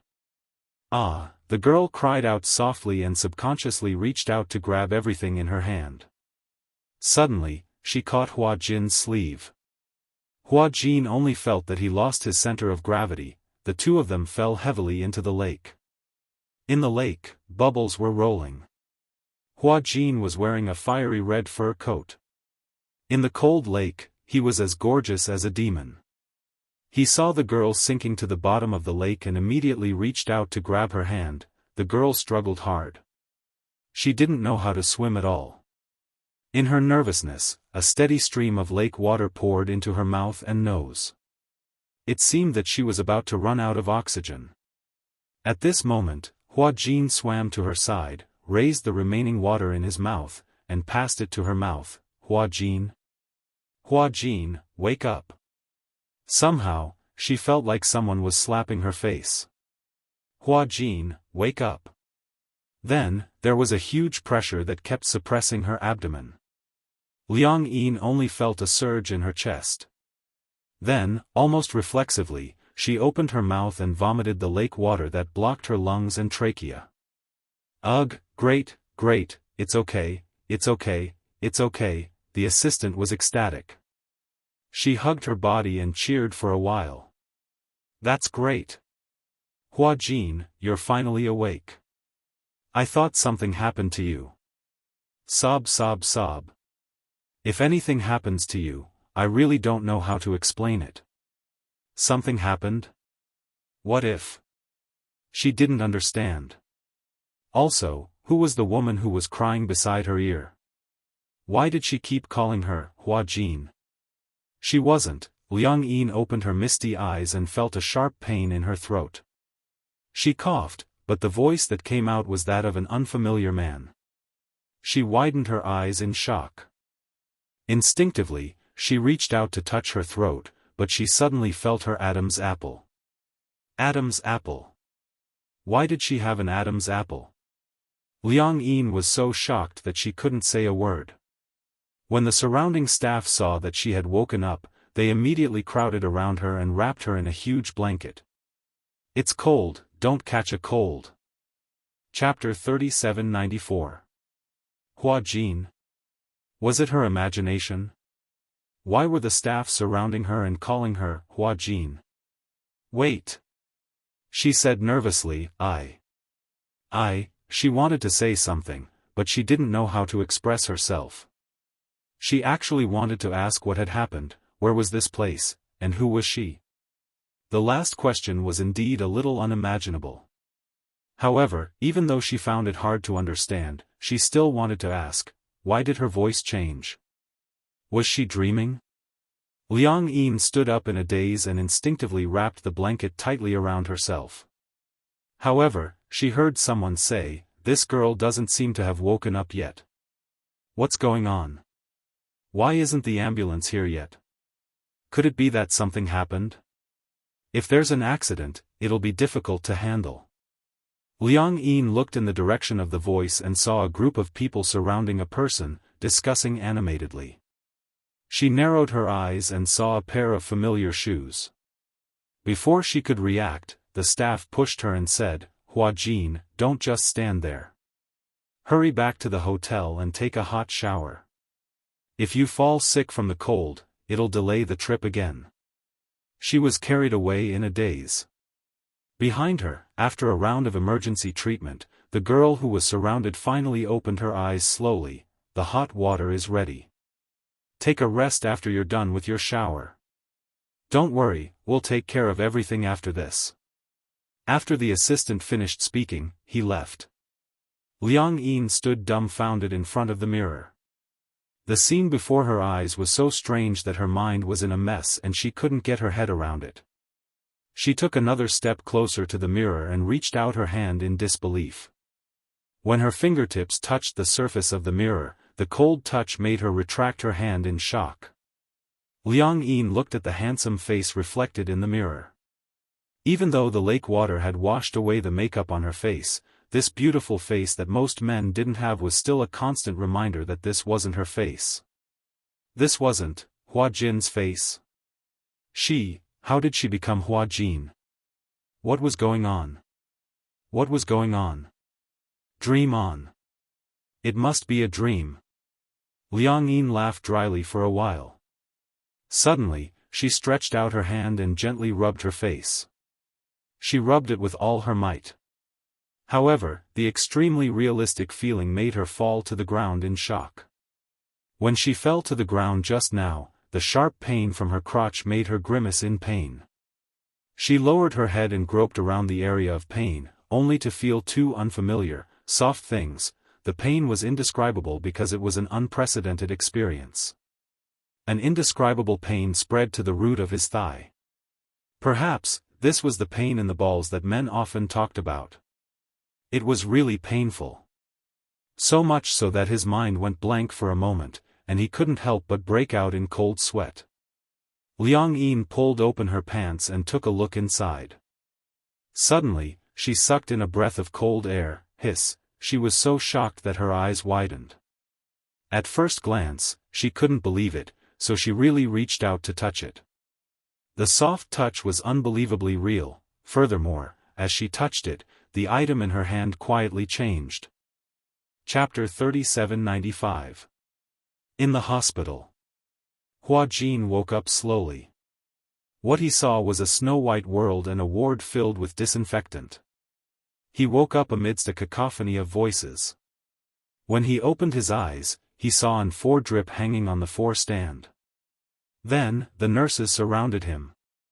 Seeing that he had woken up, one of the nurses said excitedly, "He's awake, he's awake. You're finally awake."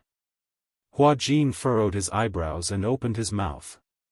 His nostrils and throat were in extreme pain. In his hazy vision, he saw a doctor walking over and asking anxiously, "Young lady, how are you feeling? Are you still feeling unwell? Young lady?" Hua Jin opened his mouth and frowned unhappily. Although there were many people who would subconsciously mistake him for a woman when they saw him in the past. However, he was lying in the hospital now. No matter how bad the medical staff were, they should have some basic physiological knowledge, right? Hua Jin closed his eyes and felt that his throat was extremely dry. He cleared his throat subconsciously but suddenly heard a strange sound.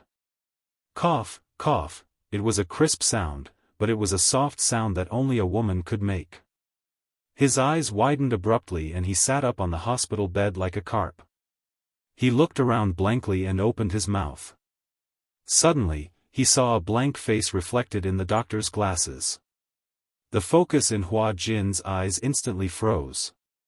He furrowed his brows and suddenly leaned forward towards the doctor. Seeing his abnormal reaction, the doctor also came over, puzzled. Hua Jin suddenly reached out and held the doctor's face with a smack. The doctor was so shocked that he trembled and almost lost his balance. Facing the doctor's glasses, Hua Jin finally saw his own face clearly. No, rather than saying that it was his face, it was more accurate to say that it was an unfamiliar face, a woman's face. It was not unfamiliar. Where had he seen this face before? However, the most important question was, why did he become a woman? Hua Jin reached out and touched his face in front of the glasses. The woman in the glasses had the same reaction. This was too surreal. It had become a woman? Hua Jin was dumbfounded. Seeing that his series of reactions were too abnormal, the doctors looked at each other nervously. What happened? There seems to be something wrong with the patient's mind. Hua Jin suddenly smiled stiffly. Yes, I must be dreaming. He pulled up the blanket and calmly laid down on the hospital bed. However, just as he laid down, the back of his hand pressed against his chest. The strange softness made him sit up in shock. My breasts. He lowered his head in horror and rubbed his chest with both hands. The world in front of him started to twist and spin. Calm down. Hua Jin held his head and kept reminding himself. Calm down. Calm down, you must calm down. Liang Yin, who was standing in front of the mirror, took a deep breath. She held the mirror tightly, ignoring the fact that she was drenched. Even though she had been standing in front of the mirror for a long time, she still couldn't calm her rapid heartbeat. It was too unreal. Was she dreaming? However, according to a normal scientific explanation, it was impossible for a soul to be exchanged. Chapter 3796. Therefore, she must be dreaming. Liang Yin gently rubbed her chin and came to a conclusion. Since it's a dream, then let nature take its course.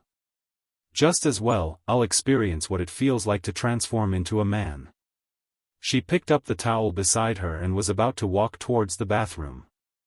Suddenly, the doorbell rang. She turned around in confusion and walked towards the door. When she opened the door and saw the handsome young man standing at the door, her eyes lit up in an instant. Tang, the young man at the door, smiled politely and humbly. Senior Huajin, I heard that you seem to have accidentally fallen into the lake. I was a little worried, so I came to take a look. Tang Yu. Liang Yin excitedly clasped her fists and looked at Tang Yu eagerly like an infatuated fan. Tang Yu, on the other hand, was really shocked. In his impression, Huajin had always been a cold and aloof person on set. After filming, he rarely stayed on set. It was said that he had a close relationship with the wife of the chairman of Xingyu Financial Group, the former Double Best Actress Award winner, Yun Shishir. The two of them addressed each other as brother and sister. In the current entertainment industry, Huajin was considered a popular young actor. His appearance was more exquisite and beautiful than a woman's, coupled with his extraordinary acting skills, established his unshakable status as a young actor in ancient costumes. Therefore, some ancient costume dramas were willing to take the risk of breaching the contract to wait in line for Huajin's schedule. This was because some of the original works had a deadline on the contract. If they did not start filming within 5 years, then they would not wait for the deadline. From this, it could be seen that the influence of Huajin's fans was great. However, Tang Yu's performance in the crew had always been lukewarm. After all, Tang Yu and Huajin were not on the same level. However, now, this man who always felt unattainable was suddenly like a young girl, clenching her small fists and her eyes full of admiration for him. Tang Yu, I'm your fan. Tang Yu was a little flattered. He said a little awkwardly, really?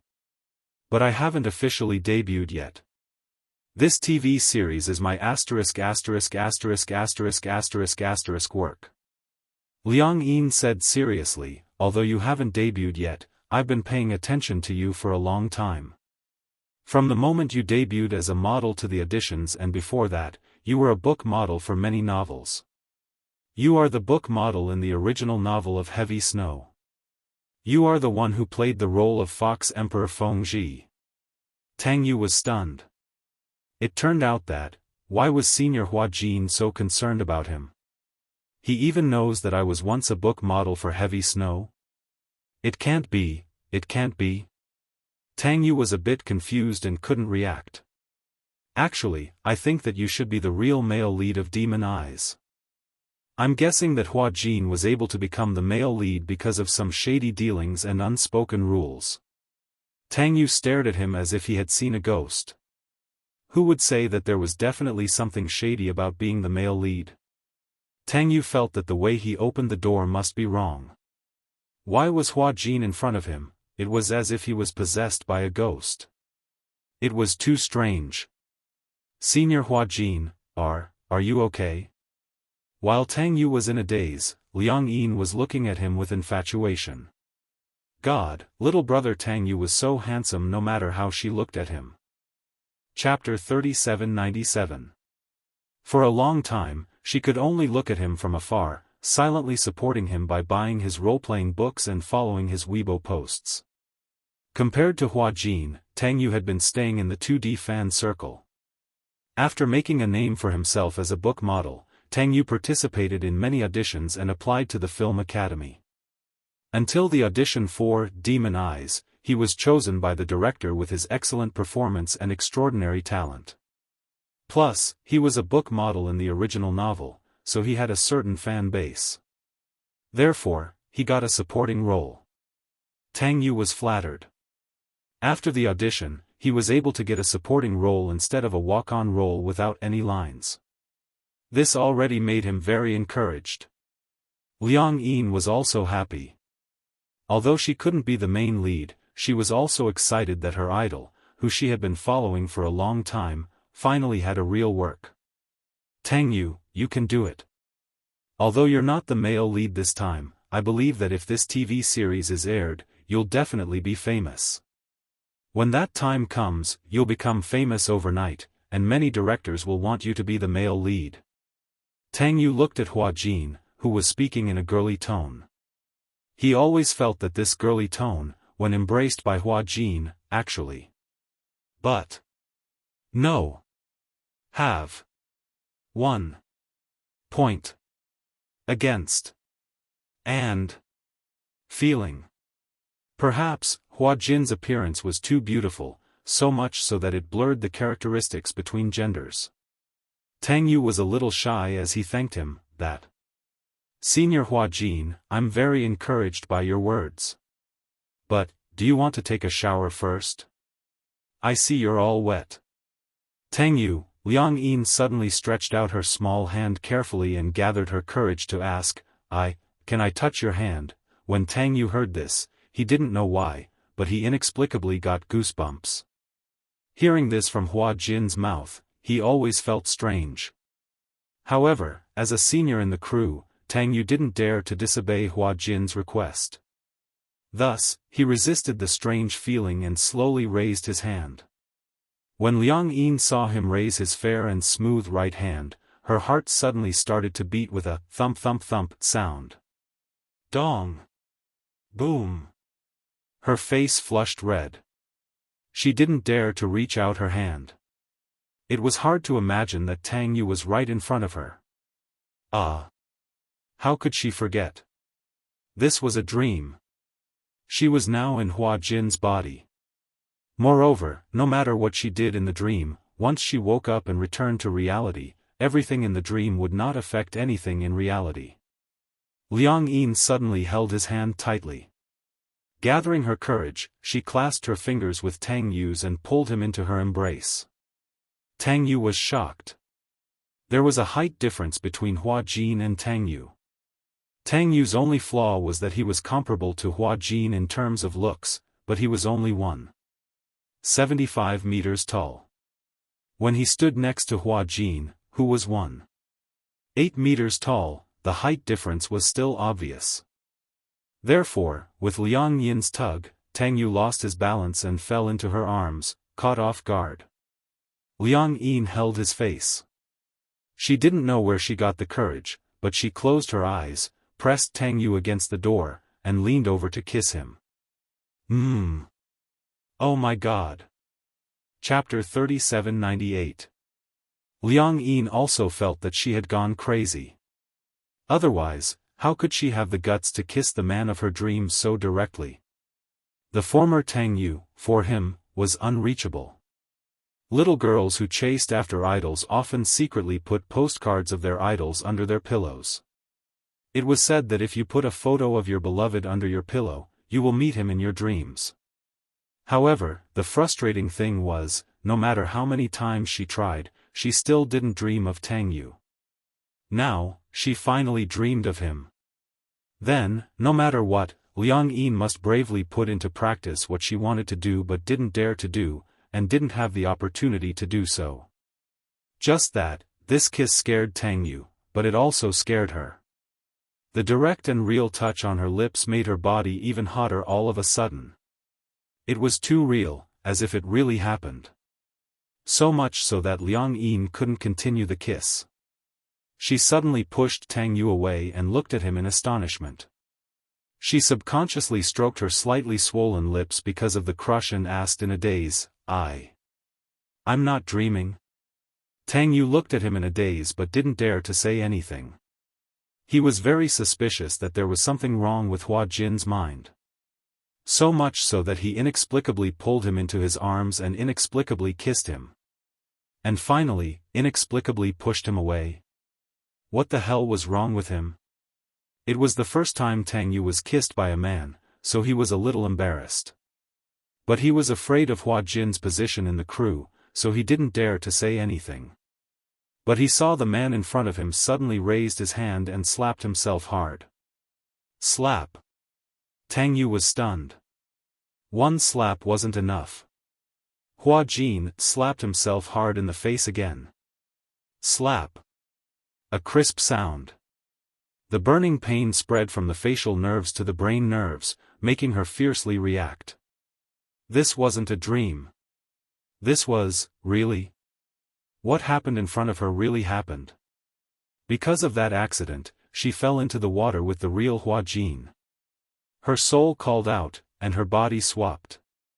She became Hua Jin, but what about Hua Jin? Could it be that he was now occupying her body? Senior Hua Jin, are you okay? Tang Yu asked carefully again. Liang Yin only felt dizzy. She barely held on to the door frame and smiled weakly. I'm fine. I think something's wrong with you. Do you have a fever? I'm fine. Liang Yin no longer had the courage to look at him. Instead, she abruptly retreated and slammed the door shut. Like a zombie, she plunged into the bathroom. The bathtub was already filled to the brim and overflowing. She stepped into the bathtub and allowed the warm water to drown her completely. Oh my God! Of it! Hurry up and change back, she hoped that when she opened her eyes again, she would be Liang Yin and return to her body. She didn't want to live the rest of her life as a man. In the ward, bathroom. Hua Jin sat awkwardly on the toilet, looking at his pants that were pushed down to his knees. His legs were bare, sob, his Xiao Bao was gone. Chapter 3799. Just now, he had the urge to go to the toilet. But when he went into the bathroom, he stood in front of the toilet and opened the lid. He fumbled for a long time but couldn't find anything. After being stunned for a long time, he realized that he was now a woman. There was no such thing as a man's crotch and penis. Although he was not used to it, Hua Jin had to accept reality. He sat on the toilet, opened his legs, and waited for a while. When he heard the pitter-patter sound, he trembled and felt inexplicably wronged. He, a straight man like a steel bar, actually called out to his soul and changed into a woman's body. The problem wasn't this woman the one who made a big mistake during the visit? Tang Yu's diehard fan? And, he didn't know if it was because of her young age, but it looked like she hadn't fully developed yet. Her breasts weren't particularly plump, and her legs were straight and slender, as thin as a bamboo pole. He couldn't help but miss the 8-pack abs and the Apollo's belt that he worked so hard to develop. No. He couldn't sit still and wait for death. He had to find a way as soon as possible. Hua Jin quickly calmed down. Now, the only way was to find Liang Yin as soon as possible. If he guessed correctly, that Liang Yin should be in his body now. In his vague memory, he seemed to see his original body wrapped in a thick blanket and sent back to the hotel. Based on this, he could infer that his original body was fine. His current body was in the hotel next to the set. But now, with his identity as Liang Yin, it was obviously a little difficult to sneak into the hotel and see Liang Yin, who had become Hua Jin. He was filming in the set, so it wasn't a big show. But when he went out, he was protected by 4 bodyguards. The hotel was also monitored 24 hours a day. At the end of the promenade, there were bodyguards from the crew responsible for the safety of the artists staying in the hotel. Not to mention him, even the most experienced paparazzi couldn't sneak in. Unless he could turn into a fly, otherwise, there was no way he could sneak into the hotel.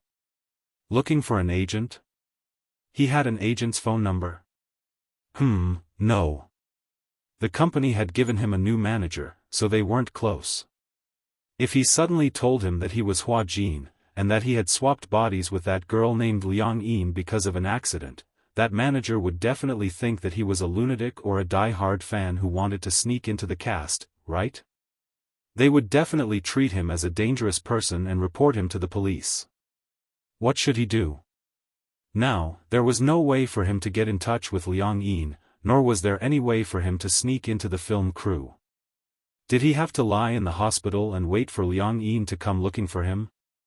What if Liang Yin didn't come looking for him? After all, this stupid woman was Tang Yu's die-hard fan. Once she got used to his body, she would be able to live intimately with the crew and Tang Yu.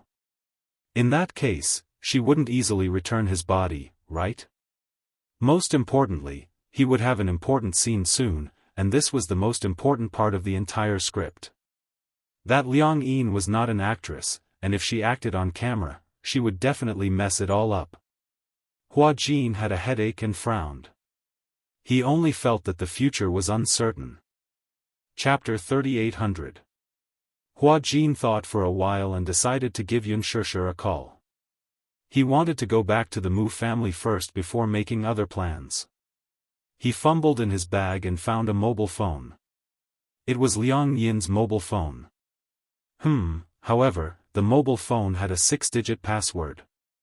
Hua Jin did not know Liang Yin's password. He tried a few of the more common passwords for lazy people, but it still showed that he had entered the wrong password. If the password was wrong, the mobile phone could not be used. Feeling disheartened, he entered his own birthday. He did not expect that the mobile phone would be automatically unlocked. Hua Jin did not have time to be shocked. He quickly entered Yunshishi's number. The beeping sound from the other end lasted for a few seconds. Finally, the call was connected. Hello. Before he could state his identity, Gong Jie's distinctive cold voice was heard from the other end. Who is it? Gong Jie urged impatiently. Speak. Liang Yin reacted quickly. Where's Shishi? Who are you? I'm, Liang Yin furrowed her eyebrows. If she were to admit that she was Hua Jin in front of Gong Jie over the phone, Gong Jie would definitely think that he was a lunatic, hang up the call, and blacklist his number. This was the reaction that he had imagined Gong Jie would have. After all, in the world of ordinary people, it was really difficult to understand such a mysterious thing as soul exchange. Even until now, he found it hard to accept this reality. If he were to tell the truth to Gong Jie would definitely think that he was an idiot. Hua Jin pondered for a moment and said, Are you Gong Jie? Gong Jie was a little wary. Who are you? How do you know my name? I heard Shishi mention you often. You're Shishi's younger brother. I saw you at Shishi's wedding, but I don't think you have any impression of me. Gong Jie was silent but did not say anything. Hua Jin asked anxiously, Where's Shishi? I went out and forgot to bring my phone. No. How could he drop the ball at such a critical moment? Hua Jin felt so wrong that he was tearing up. Gong Jie raised his eyebrows suspiciously. What's the matter? It's like this. I broke my leg, but because I didn't have any money on me, I couldn't leave the hospital because I didn't pay the medical fees. So. Hua Jin was extremely embarrassed. This Liang Yin was really poor to the max. After rummaging through the entire bag, there was nothing but a wallet containing $100 bill. Rather than saying that he was hospitalized, it would be better to say that he was detained in the hospital because he couldn't afford the medical fees. Is it convenient for you to transfer the money to me? For the record, I'm really not a liar. Gong Jie asked directly, Which hospital? Near the film city. Mercy Hospital. Got it. On the other end, the call was quickly hung up. Hung up? Gong Jie, that rascal, actually hung up the call. That was too rude. Hua Jin furrowed his eyebrows, his head full of question marks. Lying on the bed, he unlocked his phone and started to flip through the phone's directory. What surprised him was that the directory was empty. There was not a single note. Did she not have any relatives? What about Peng Yi? What about her classmates? None of them? He opened WeChat. The interface was also shockingly empty. Her friends column was empty as if it was isolated from the world. There was no trace of her background at all. Chapter 3801. Hua Jin was lying on the bed like a salted fish. Just when he was feeling lost and hopeless, he heard footsteps outside the door. Wow! Oh my God, he's so handsome. Is he a celebrity? He's so handsome, and he's so tall. Do you dare to go up and hit on him? He's preparing to enter the ward. Is he a family member of one of the patients? Hua Jin sat up alertly and pricked up his ears to listen. When he heard the footsteps stopping at the door, he thought it was Liang Yin. He was so excited that he got off the bed and rushed to the door. The door opened at that moment. Hua Jin stared blankly at Gong Jia, who was standing at the door and looking at him coldly. The corners of his lips twitched a few times. Gong Jia looked down and sized up the girl, who only reached his chest expressionlessly. She had an exquisite oval-shaped face and a pair of watery eyes that stared at him as if she had seen a ghost. Why? Why are you here? Gong Jia was slightly taken aback when he heard that. He crossed his arms and asked calmly, "You seem to know me?" Hua Jin straightened his body awkwardly, cleared his throat, and corrected him uneasily. "I wanted to ask. How did you know I'm in this ward?" He did not seem to have told him which ward he was in. Gong Jia looked at him as if he was an idiot. He sneered. Sure doesn't know you at all." Gong Jia's gaze became sharper. She doesn't even remember that she has a friend called Liang Yin. Hua Jin was completely stunned. Oh my God. This Gong Jia, he was really resourceful. In such a short period of time, he managed to find out Liang Yin's ward, Liang Yin's name, and Liang Yin's background through a phone number. It was too terrifying. Feeling a little embarrassed, Hua Jin rubbed his hands together and clenched them into empty fists. Clearing his throat, he asked tentatively, "Gong Jia, if I tell you something very fantastical and magical, will you be willing to believe me?" Gong Jia narrowed his eyes again. He knew his name. This woman. She didn't seem to be that simple. Along the way, his subordinates had investigated that this person called Liang Yin was just an ordinary student. But how did an ordinary student know Yun Shishir's mobile number and even call out his name the moment she heard his voice? If she only knew Yun Shishir's name, he might just suspect that she was one of those paparazzi or a die-hard fans. But if she called his name, that would be unusual. Therefore, he had to get to the bottom of this person's background. He crossed his arms casually and said coldly, "First, you have to tell me what's going on. Otherwise, how can I believe you?" Hua Jin asked vaguely, "Do you think there's such a thing as soul exchange in this world?" Gong Jia frowned and grabbed Liang Yin's collar. He asked impatiently, "Are you kidding me?" Hua Jin was so frightened that his expression changed and his teeth started to chatter. Look. He didn't believe it. If it was any normal person, they wouldn't believe it. Moreover, he was already afraid of Gong Jia. Usually, he would avoid Gong Jia. Now that Gong Jia was acting up, he was so scared that he didn't dare to move. "Why are you shaking?" Gong Jia shouted, "Don't shake." Chapter 3802. You're filming, right? Gong Jia narrowed his eyes coldly and his voice was even colder. Or are you playing with me? Hua Jin felt aggrieved as he thought to himself, "I wish I was filming too." The point was, it wasn't. Spit it out. I'm impatient and my time is limited. Hua Jin mustered up his courage, swallowed, and said with difficulty, I'm Hua Jin. Gong Jia's expression finally loosened a little.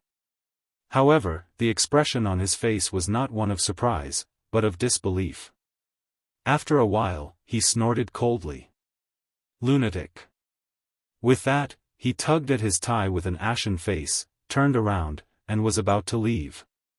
Gong Jia thought that Hua Jin must have set up this trap to prank him. He would not let this guy have his way. Seeing that he was about to leave, Hua Jin went up to him in a panic and struggled to keep up with him. As he tried to catch up with him, he tried his best to explain, "Gong Jia, listen to me, the reason why it was difficult was because Gong Jia's legs were too long. With a height of 1.9 meters, just his pair of long legs alone would bring him closer to 1 meter with every step he took. If it was the previous Hua Jin, he could still manage to keep up. The problem was that with his 1.63 meters height, there was a height difference of 30 centimeters. Gong Jia walked, while he had to jog to keep up with him. You might not believe me if I say this. But, no matter who it was, it would be very difficult to explain it clearly. But I'm not lying to you, and I'm not playing with you. I'm really Hua Jin. Gong Jia ignored him. He thought that this girl who was jumping up and down like a little rabbit was Hua Jin's accomplice to prank him. After all, no matter who it was, they wouldn't believe in something like soul swapping. Hua Jin panicked and reached out to grab his arm. However, he had apparently forgotten that Gong Jia was a clean freak and never liked anyone touching him. Gong Jia turned around abruptly and grabbed Hua Jin's collar as if he was grabbing a rabbit's ear. He lifted him up by the collar of his hospital gown. Hua Jin struggled for a moment and instinctively tried to push him away. Because of the Gong Jia's action, the collar got stuck on his neck and he found it hard to breathe for a moment. Gong Jia pushed him against the wall, his big hand easily clasping his neck. Gong Jia did not use any force. He just fixed him to the wall. Gong Jia's tone was unfriendly, and his expression was cold.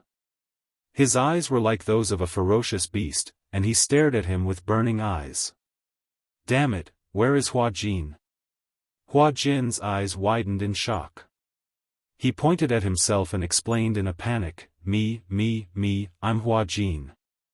I don't remember that guy having breasts. Gong Jia looked at him disdainfully from head to toe and asked, you said that you're Hua Jin. Do you have any evidence? Hua Jin gulped with difficulty.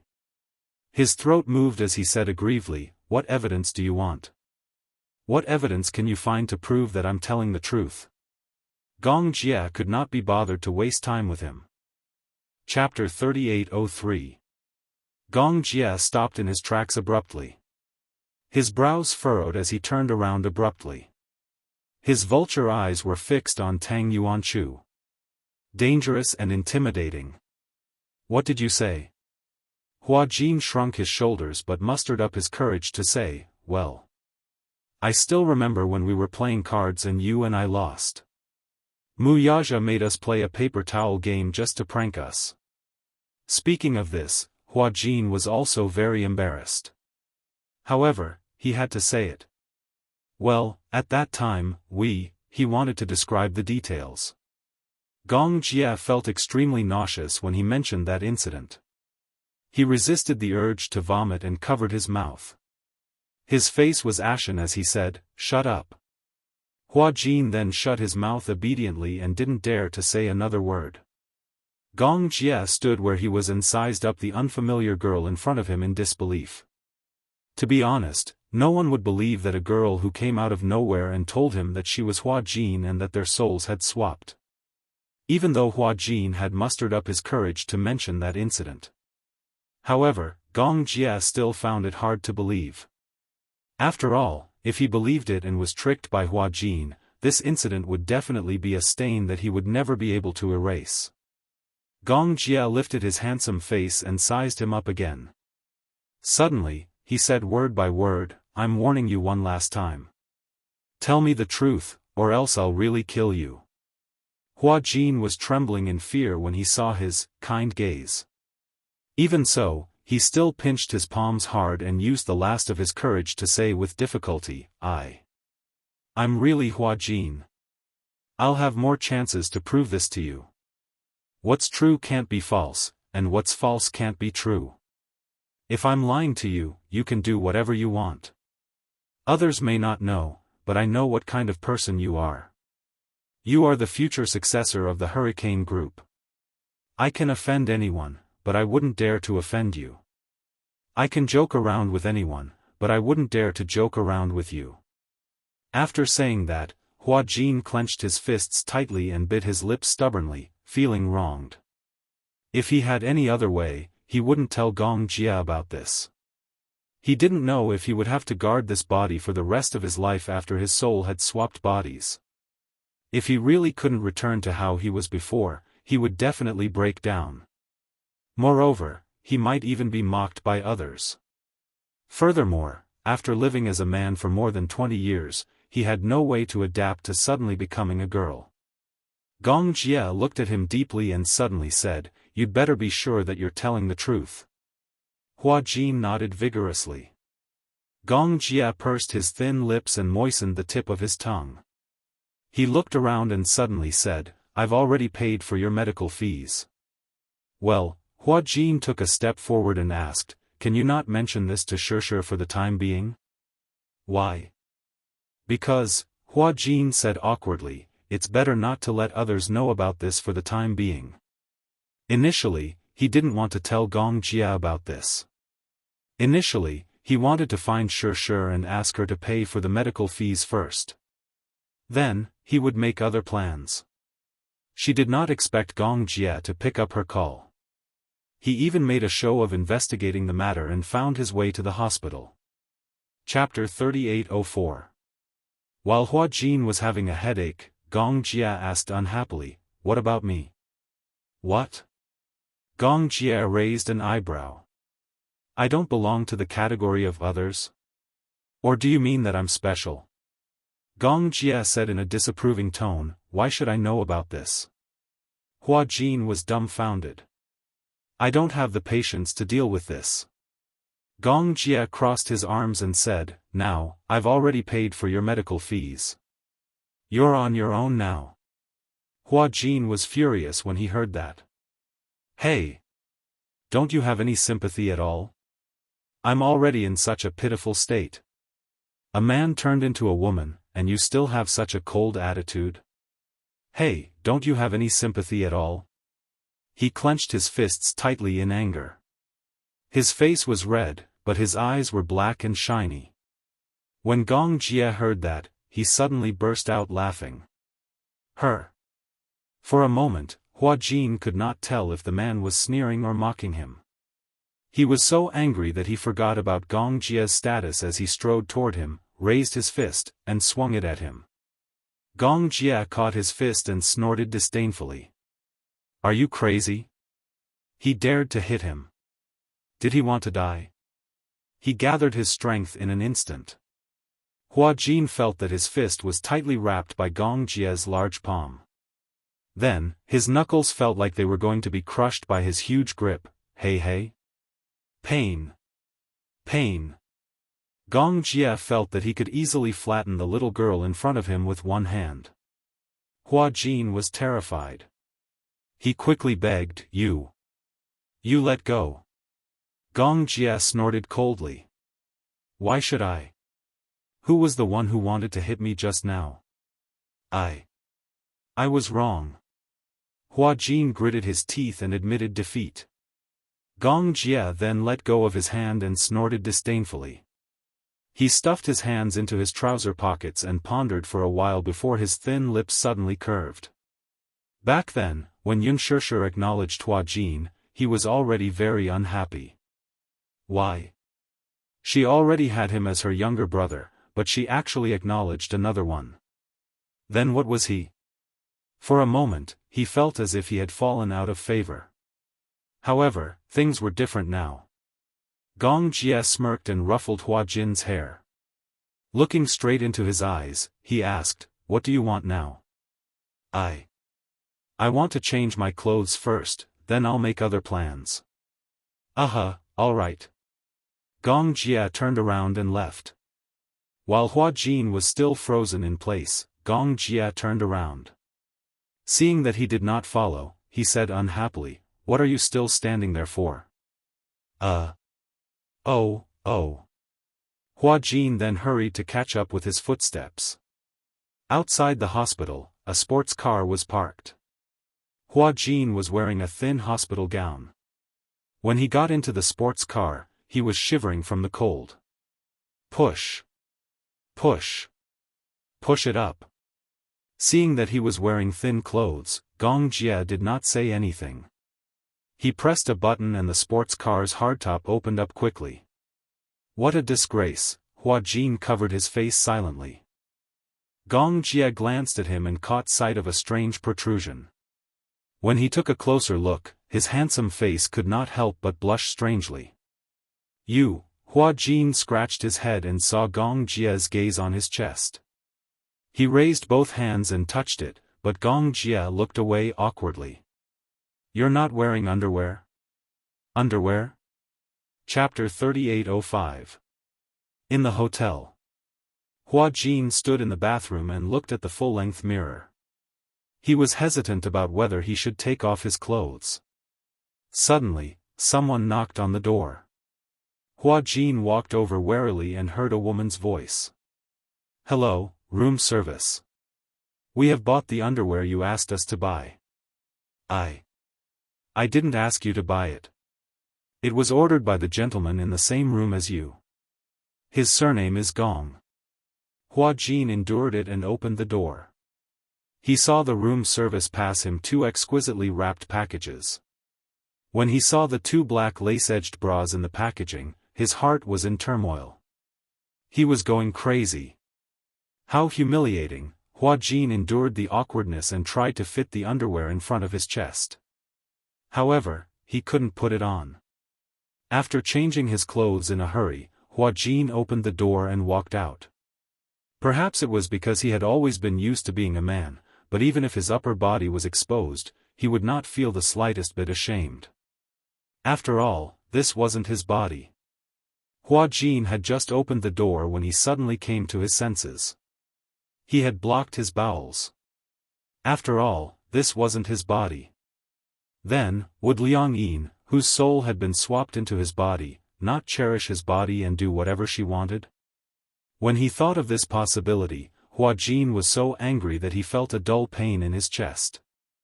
He went back to the room and endured the awkwardness as he put on the underwear. When he came out again, Gong Jie was standing at the door with his arms crossed. Looking at the ashen face of the man, he enjoyed the latter's embarrassment.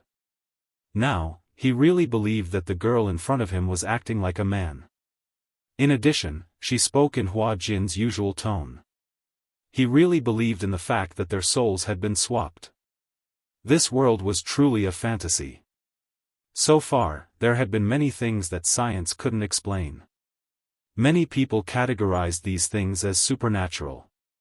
Even many staunch atheists firmly believed that there were no ghosts in this world.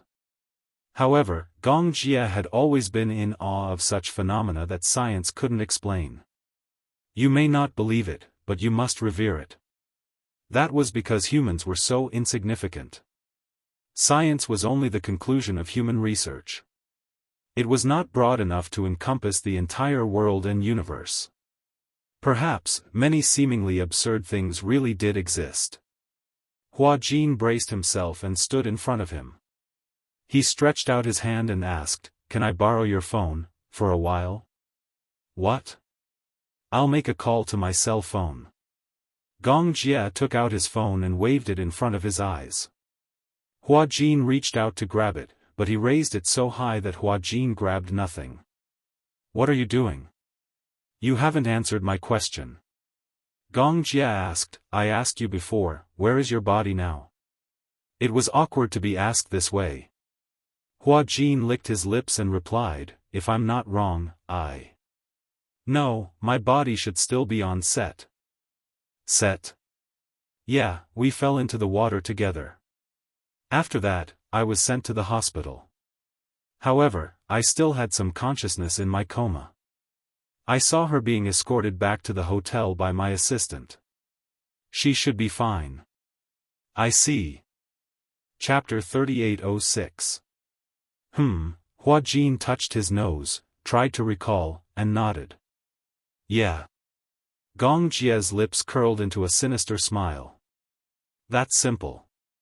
Find that girl and fall into the water again. Maybe you'll be able to return to your bodies." Hua Jin's lips twitched violently. "I'm not a good swimmer, but that girl is even worse. It's easy to lose your life, okay?" Gong Jie didn't think much of it. If I become a girl, I'd rather die. You only know how to gloat. Humph. Hua Jin snorted coldly and spread out his hands. Lend me your phone. Take it if you can. Gong Jia still held the phone high. Hua Jin raised his head to look at the phone held high above his head. Out of the corner of his eye, he suddenly caught sight of a stool at the side. He walked over, moved the stool over, and placed it in front of Gong Jia. Stepping on the stool, he snatched the phone from the man's hand. Gong Jia, aren't you childish? You're playing such a childish game with me. Gong Jia raised his almond-shaped eyes slightly. When Hua Jin wasn't paying attention, he stretched out his long legs and lightly hooked the stool leg with the tip of his toes. The stool shook, and Hua Jin's body swayed violently for a while.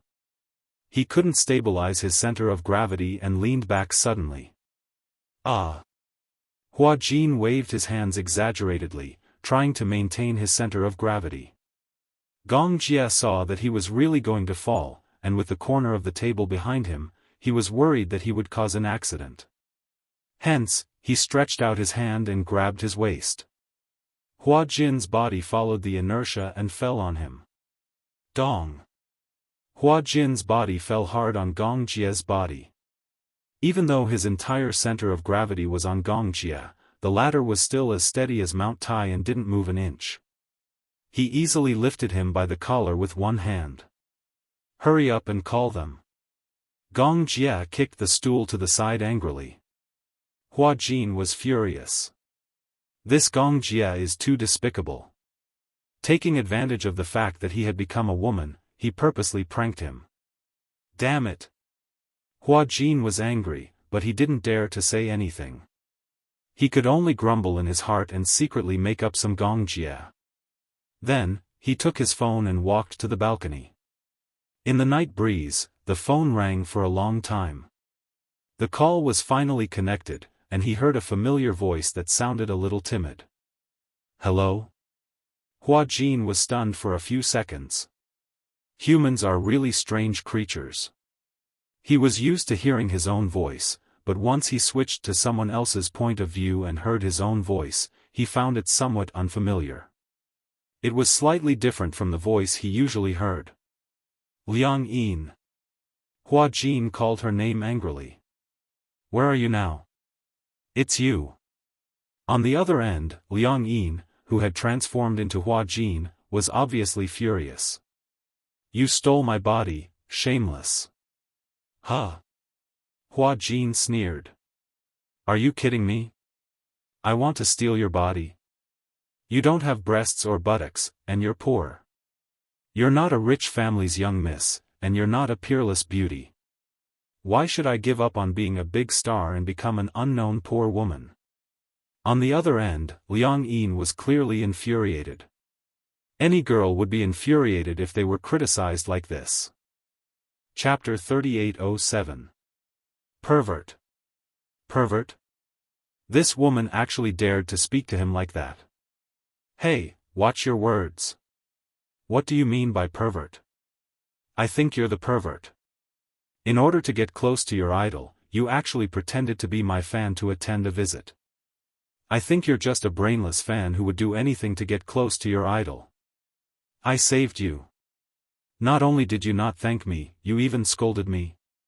When I saw you fall into the water, I dared to step on you and leave you to fend for yourself.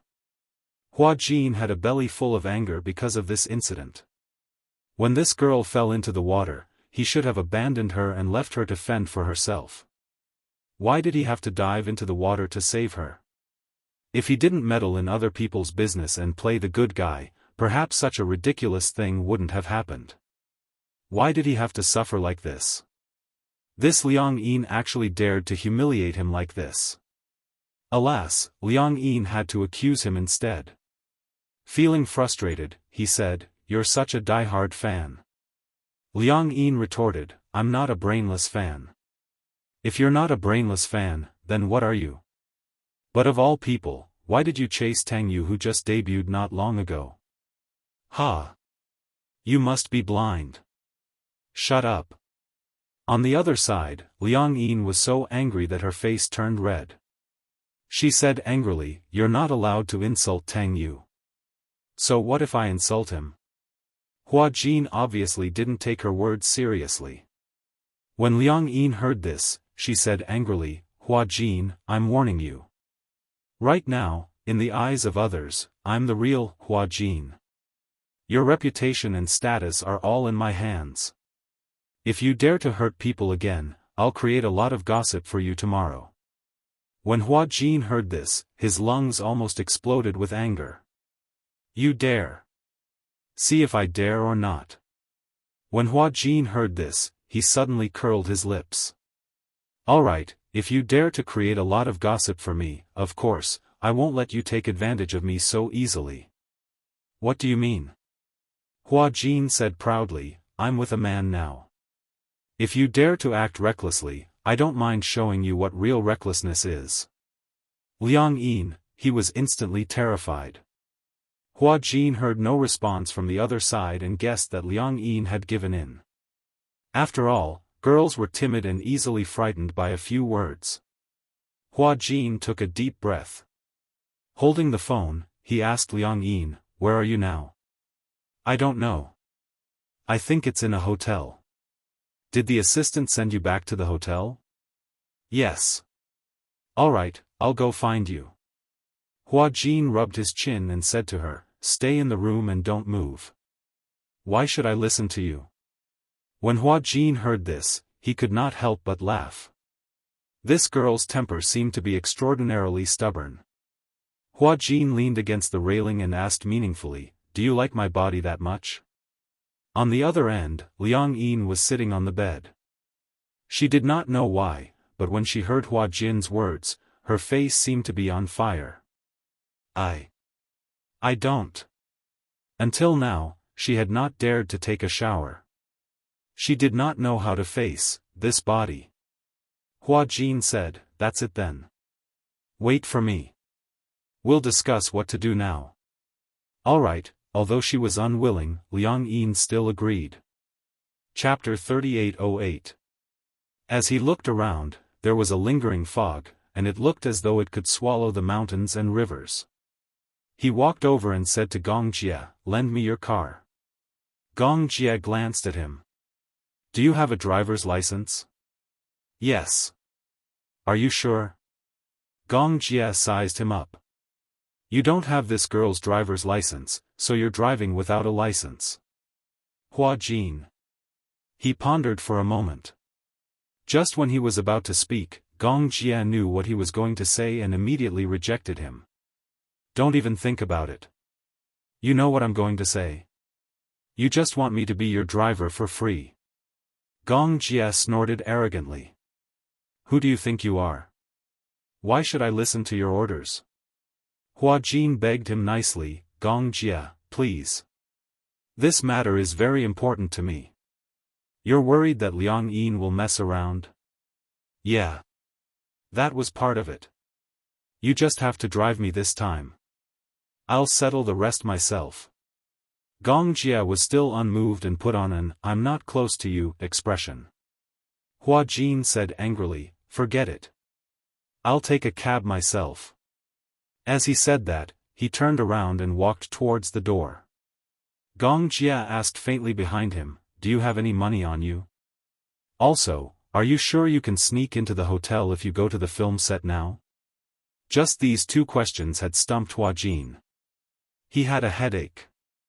He turned around gloomily, looking extremely dispirited. "You're not helping me again."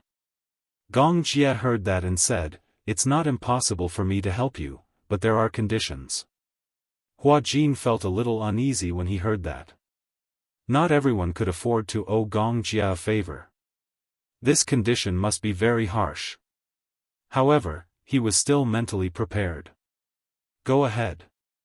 Gong Jia stood up, walked up to him, and said slowly, "In the future, when I'm around, you're not allowed to call Shishir, sister, in front of me." Hua Jin was dumbfounded. Gong Jia was a little displeased when he saw his expression. "What's wrong? Can't do it? Just this?" Hua Jin frowned. It's that simple? Humph, what else can I do?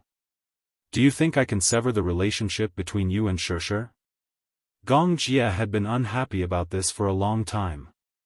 Especially when he was around, Hua Jin affectionately called Yun Shishir sister. He had always been brooding over it. Hua Jin nodded and said, "Okay, deal. It's settled then." Gong Jie said in a sinister tone, "If you dare to disobey, I'll teach you a lesson." All right. Young Master Jie. Hua Jin rolled his eyes hard in his heart. However, seeing that he had agreed so readily, Gong Jie felt satisfied. Half an hour later, Gong Jie sent Hua Jin to the hotel. Although the hotel was heavily guarded, for someone like Gong Jie, no matter how strict the security was, it was useless. Gong Jie also fulfilled his promise and sent Hua Jin to the door of his room before leaving. Hua Jin stood at the door and pressed the doorbell. After a while, he heard Liang Yin standing at the door. She asked warily through the door, "Is that you?" Hua Jin rolled his eyes in his heart. Couldn't she just look through the peephole? Was the peephole on the door for decoration? Had this moron never stayed in a high-end hotel before? "Yes, it's me. Open the door." Chapter 3809. Seeing that he had locked the door, Liang Yin became alert.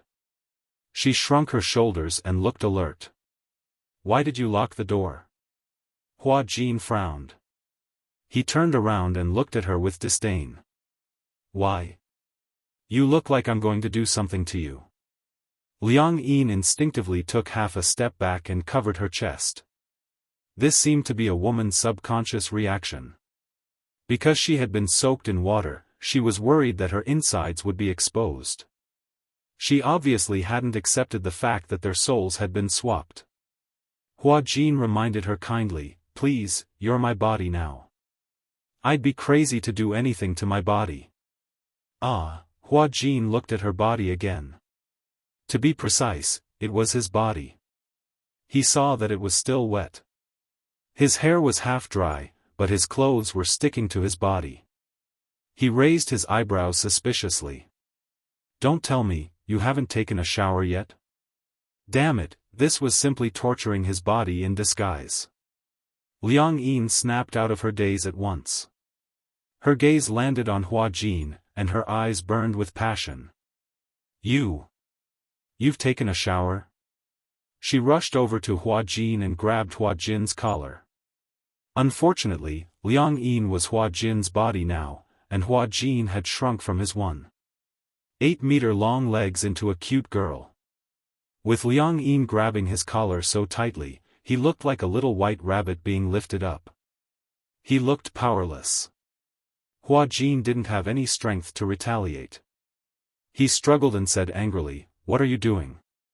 You don't tell me you saw everything?" Liang Yin was infuriated. She glared at him and roared, "Don't tell me you've seen my body." Hua Jin thought that this question was ridiculous. Have you ever seen someone bathe with their eyes closed? Liang Yin was so angry that she broke down. She said in despair, "So you've seen everything on my body?" "Nonsense.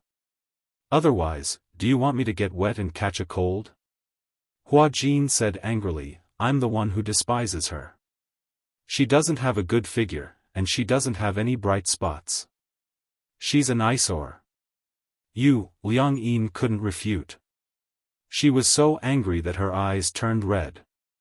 Her pair of eyes that were more charming than a woman's suddenly glistened with tears. She felt extremely wronged. Hua Jin was dumbfounded when he saw himself crying. "Why are you crying? You've seen me naked." Liang Yin was so angry that she fell to the ground, tears and snot running down her face. "In all my life, other than me, no one has ever taken advantage of me like this. Most importantly, this vile man actually said that her body was an eyesore." Stinging eyes? Unable to bear the humiliation, she burst into tears. Hua Jin had a helpless look on his face. Did she think he wanted it? Don't cry. It would have been better if Hua Jin hadn't comforted her. Once he did, Liang Yin burst into tears even more unbridled, like a stormy sea. Hua Jin was so frightened that he shuddered. He instinctively looked in the direction of the door, worried that her cries could be heard outside. He crouched in front of Liang Yin in a fluster and begged for mercy. Okay, don't cry, okay? Your body is very beautiful. Your boobs are very big, your legs are very long, and your waist is very thin. I've never seen a woman with such a good figure. It would have been better if he hadn't said anything. What was that saying? Chapter 38:10. Liang Yin's tears fell uncontrollably. She hugged her shoulders and cried pitifully. Hua Jin held his forehead in pain. Is it that important to let someone see your body? Of course it's important. Liang Yin had received a traditional family education since she was young. Her parents had always taught her that girls should have self-respect and self-love, especially when it came to their first night. She could only give it to her husband. As for her own body, other than her husband, once it was seen by any other man, it would become worthless. If you see it, I'll be worthless, Liang Yin cried sadly. My mom said that if my body is seen by another man, and that man is not my husband, my body will be dirty. What era are we living in now? Hua Jin said disapprovingly, this isn't a male-dominated society. Why does your mom still have such a backward mindset? Liang Yin's tears streamed down her face. Hua Jin was helpless, but he had to coax her nicely. All right, don't cry. He wiped her tears and said, who said that a girl's body is worthless if someone sees it? Girls are only beautiful if they are more confident. Who said that a girl's self-worth needs to be reflected in this? Moreover, this was an accident. If I don't shower, what if I get a fever? Won't you be the one who gets hurt? Liang Yin stopped crying and looked at him in surprise. She was shocked because she didn't expect Hua Jin to comfort her so seriously. Hua Jin continued, moreover, if you have a boyfriend in the future and you give your first time to him, and he doesn't want you anymore, you won't kill yourself because you lost your virginity, right? Liang Yin listened quietly and didn't say a word. I've seen many girls who value their chastity. Even though the man wasn't suitable for them, they would insist on marrying him just because he was their first man. In the end, they wouldn't be happy for the rest of their lives. Hua Jin continued, it's best for girls to be independent. They don't have to depend on anyone to live. Why should they use these rules to restrict themselves? When Liang Yin heard this, she gradually stopped crying. When Hua Jin heard this, he patted her head. However, he felt that she was very obedient. After all, he was touching her head. Liang Yin's expression didn't change, but her heart was in turmoil. She didn't expect that Hua Jin would tell her this. All this while, her family had taught her to restrain herself. However, Hua Jin told her that girls needed to be more independent. They needed to know how to protect themselves, but they also needed to know how to pursue their own happiness. There was no need to restrict themselves too much. After thinking about it rationally, he realized that what Hua Jin said made sense. He had no reason to look at her body. However, given the current situation, there was nothing he could do. Liang Yin pursed her lips, feeling a little guilty. She felt that she was making a mountain out of a molehill just now. Although she still felt a little awkward, she gradually calmed down. In the future, if you want to take a bath, I'll do it. Liang Yin said. When Hua Jin heard this, the corners of his lips twitched violently. Why? Because, this is my body. Oh. Hua Jin nodded and asked meaningfully, so in the future, I'll do it for you when you take a bath? Chapter 38:11. Hua Jin, on the other hand, was very serious. He pointed at her and said, because this is my body. No way. Liang Yin rejected him right away. Thinking about it, a grown man giving her a bath, no matter how she thought about it, that scene was too strange. Hua Jin didn't know whether to laugh or cry. Missy, don't you think your double standard is a little too much? Liang Yin blushed and said, a woman bathing is different from a man bathing. How is it different? There, Liang Yin lowered her head. Her face was so red that it looked like blood was dripping from it. You have to bathe there too. Nonsense. Hua Jin said awkwardly, men have to bathe there too. Both of them kept quiet. Liang Yin stared at him anxiously. Hua Jin also looked awkward. Ahem. How about this? Hua Jin cleared his throat and said seriously, at most, when I bathe, I won't be so serious. I mean, it'll be lighter, he said it very vaguely. Liang Yin blushed even more. Hey! What? You're not allowed to touch places that you shouldn't touch. Do you think I want to touch it? Who knows? Hua Jin blushed even more. He was extremely embarrassed. Although I've always been curious about what it's like to be a woman, I'm not happy about it at all. I'm also a victim. Don't make it seem like I'm persecuting you. Liang Yin said unhappily, if you dare to touch places that you shouldn't touch, I'll touch them too. You can touch them. That's great. Liang Yin crossed her arms and snorted. I used to be curious about what it's like to have a man's balls crushed. Hua Jin widened his eyes. He pointed at her and said sternly, you'd better not touch it. It'll kill someone. Kill someone? Really, really? That place is the most vulnerable part of a man's body. Just imagining it made Hua Jin feel as if he had experienced it himself. He had goosebumps all over. That was the most vulnerable part of a man. In the past, when he was filming, the staff in charge of the wire was careless and he almost fell into the lake.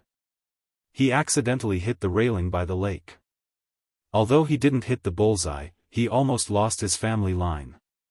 Even though it was just a graze, it still hurt so much that he wanted to die. In front of the visiting media, he had to force a smile and pretend that nothing had happened. That feeling was simply unforgettable. Then, Liang Yin suddenly said, let's make a deal. What? You're not allowed to use your hands. Hua Jin sighed. Liang Yin added, oh, right.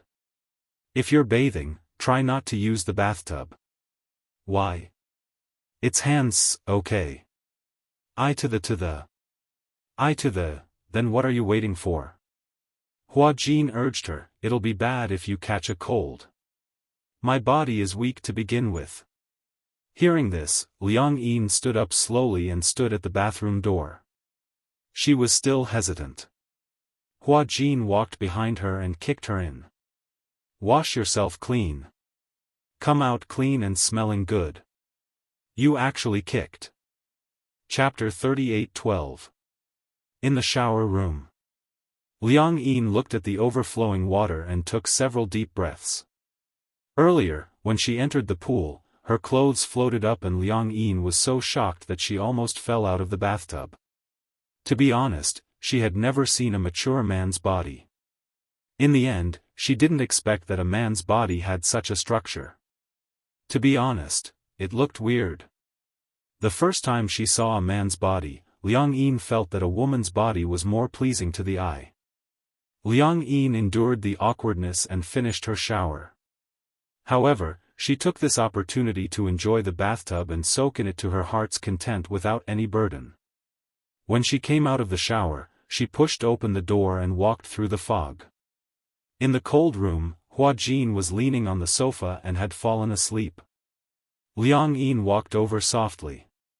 Perhaps it was because of her body, when she looked over, it was as if she was looking at herself from God's point of view.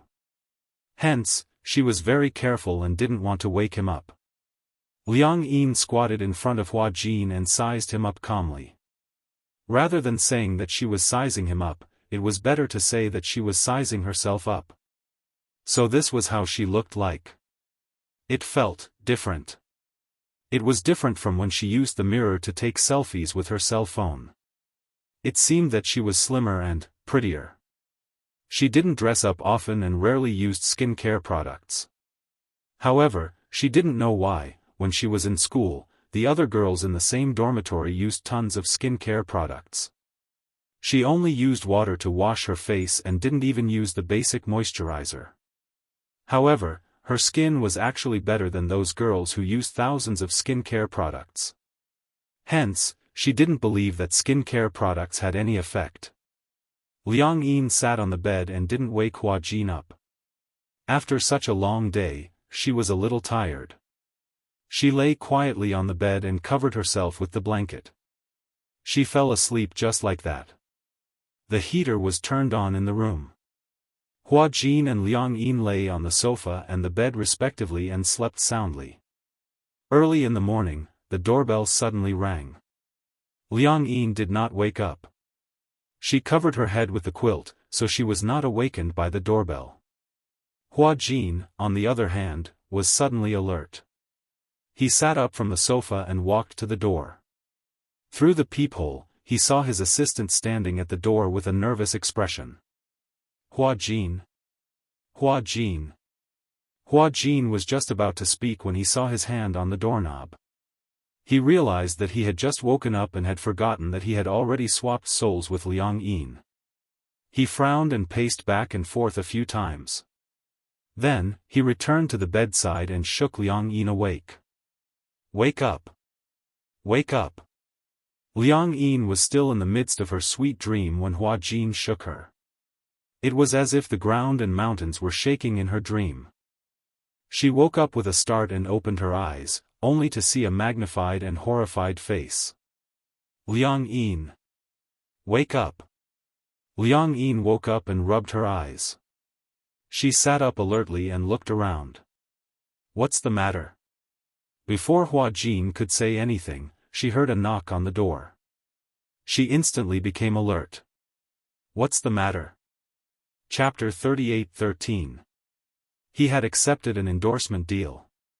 Today's job was to attend an event on behalf of an advertiser. It was an event for a high-end skincare brand. However, seeing how Liang Yin was behaving, Hua Jin was worried that she would mess up the event. What? What should I do? Don't worry. Go and tell the assistant that you need to take a shower. Ask her to come back in half an hour. I'll tell you how to complete the task in this half an hour. Do I really have to go? Liang Yin seemed to be in a dilemma. I don't know how, idiot, I'll teach you what to do later.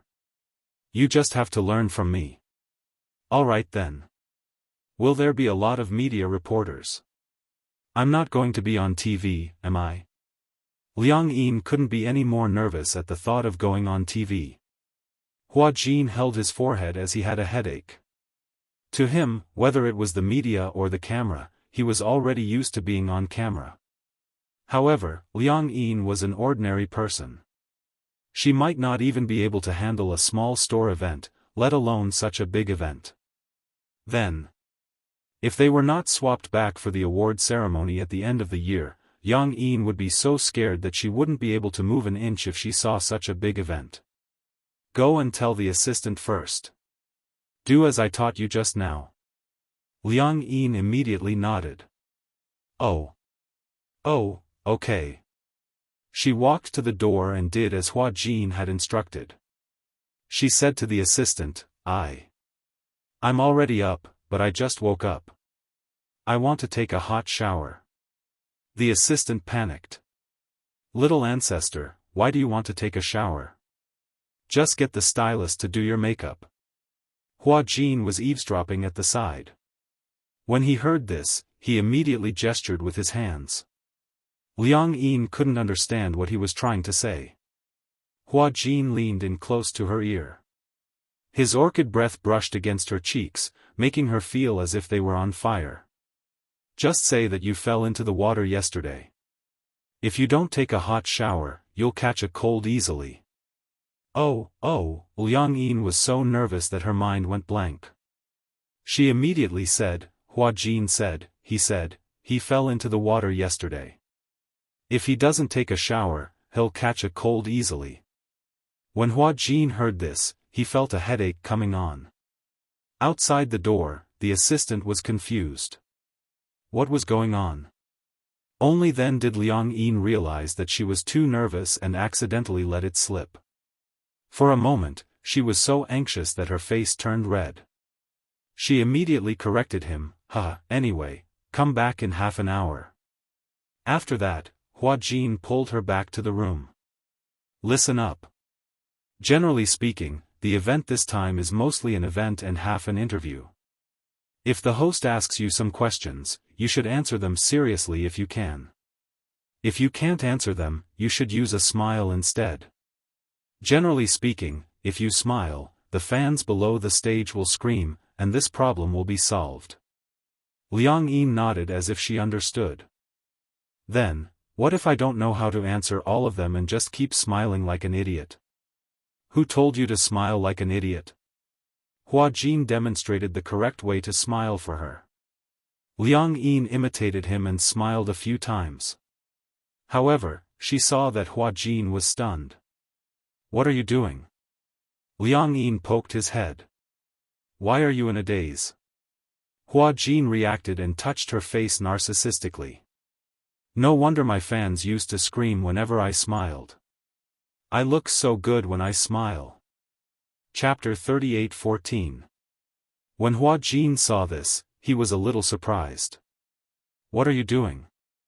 Do you think we'll never be able to change back? That I'll be living as you forever? Isn't that good? Hua Jin smirked. You're the one who lucked out. How am I the one who lucked out? Look, I'm prettier than you, richer than you, and more famous than you. What about you? You have nothing. It's so difficult for you to even meet your idol. If that's not lucking out, then what is? Hua Jin said disapprovingly. Liang Yin was speechless. She asked, what about you? Are you going to meet me in secret? Meet you in secret?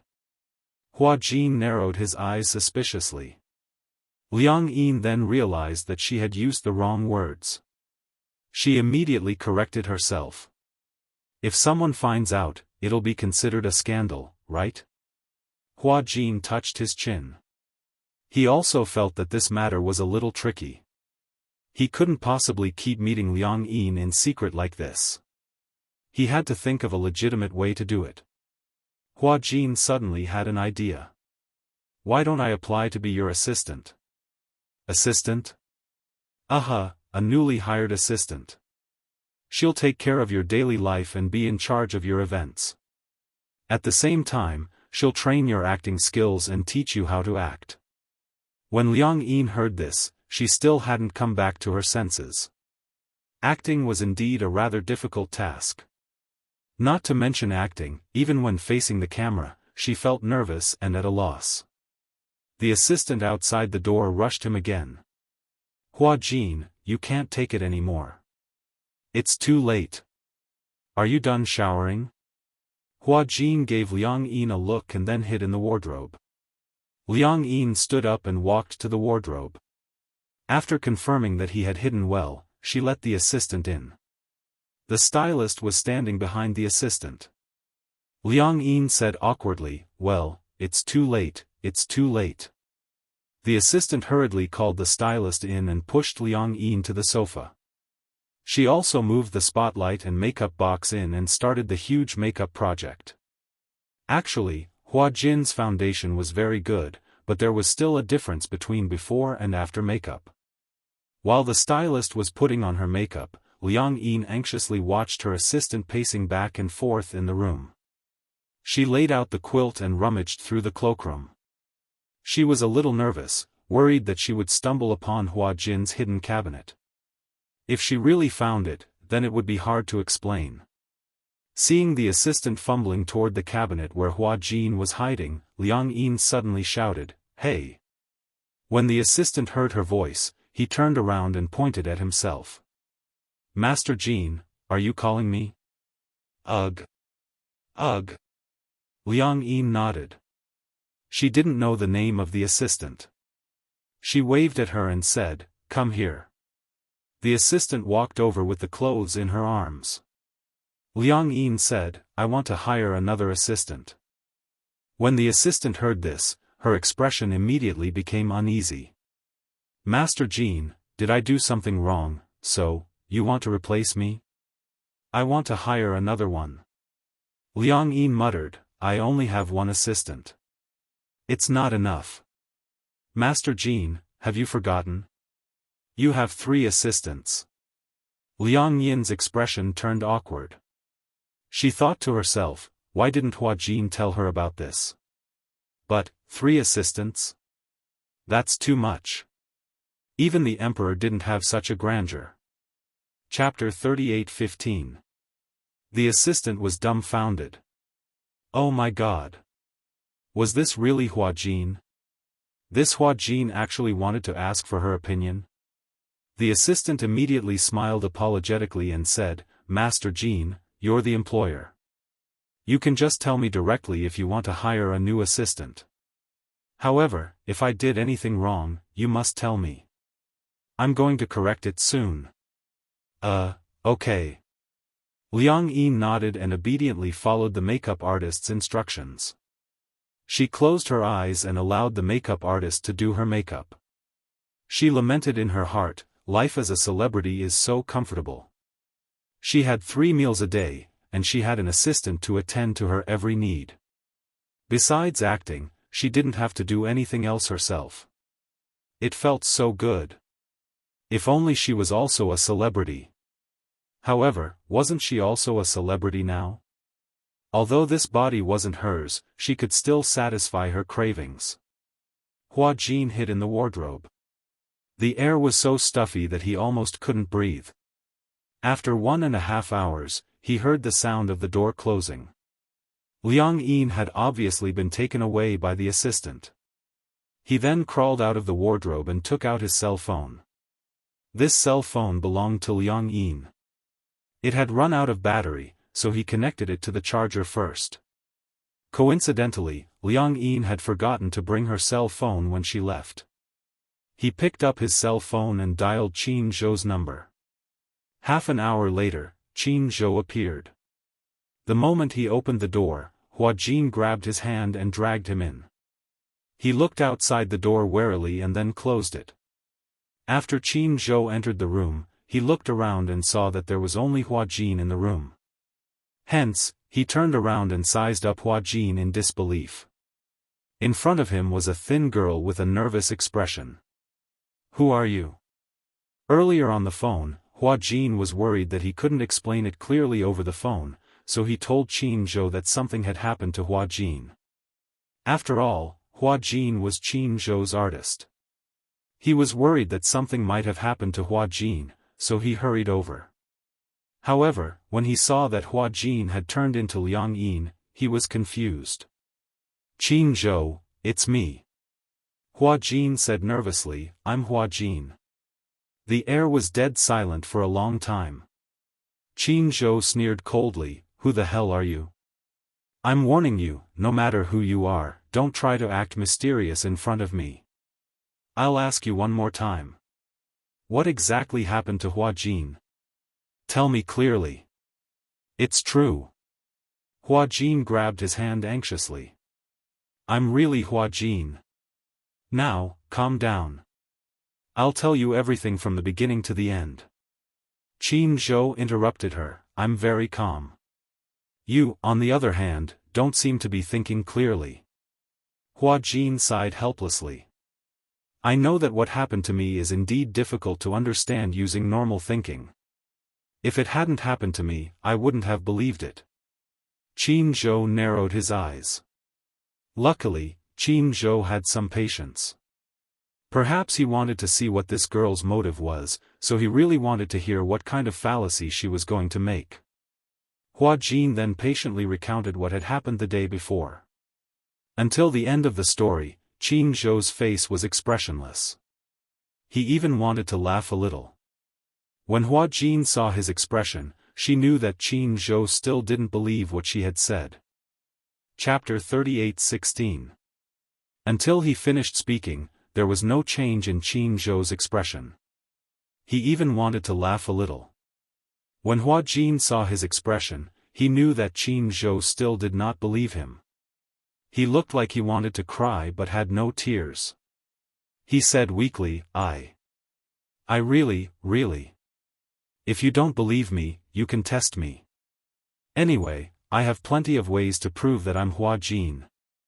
No matter how sincere he sounded, Qin Zhou obviously did not believe him. After all, it was so ridiculous that even a scientist would not believe it. How could Qin Zhou believe it so easily? He said coldly, I don't care who you are. Today is not April Fool's Day. As he said this, Qin Zhou turned around angrily and was about to leave. Hua Jin panicked and blurted out, I remember that on the day of Xianxia's accident, you went to the hospital and walked out of the morgue with red eyes. When Qin Zhou heard this, he stopped in his tracks. Hua Jin chased after him and said, I was outside the emergency room that day, waiting for Shishir. On the day of Xianxia's accident, he was stabbed several times while protecting Shishir. As for Shishir, because of the serious damage to her cornea, she lost her sight for a long time. Because of Xianxia's incident, she was unable to recover for a long time. Qin Zhou looked at Hua Jin in surprise. Hua Jin smiled and said, after Shishir got married, you went missing for a long time. This is not something that ordinary people know about. Qin Zhou, you know about this too, right? Qin Zhou's face was filled with confusion. What Hua Jin said shocked him to the core. This was because what he said was true.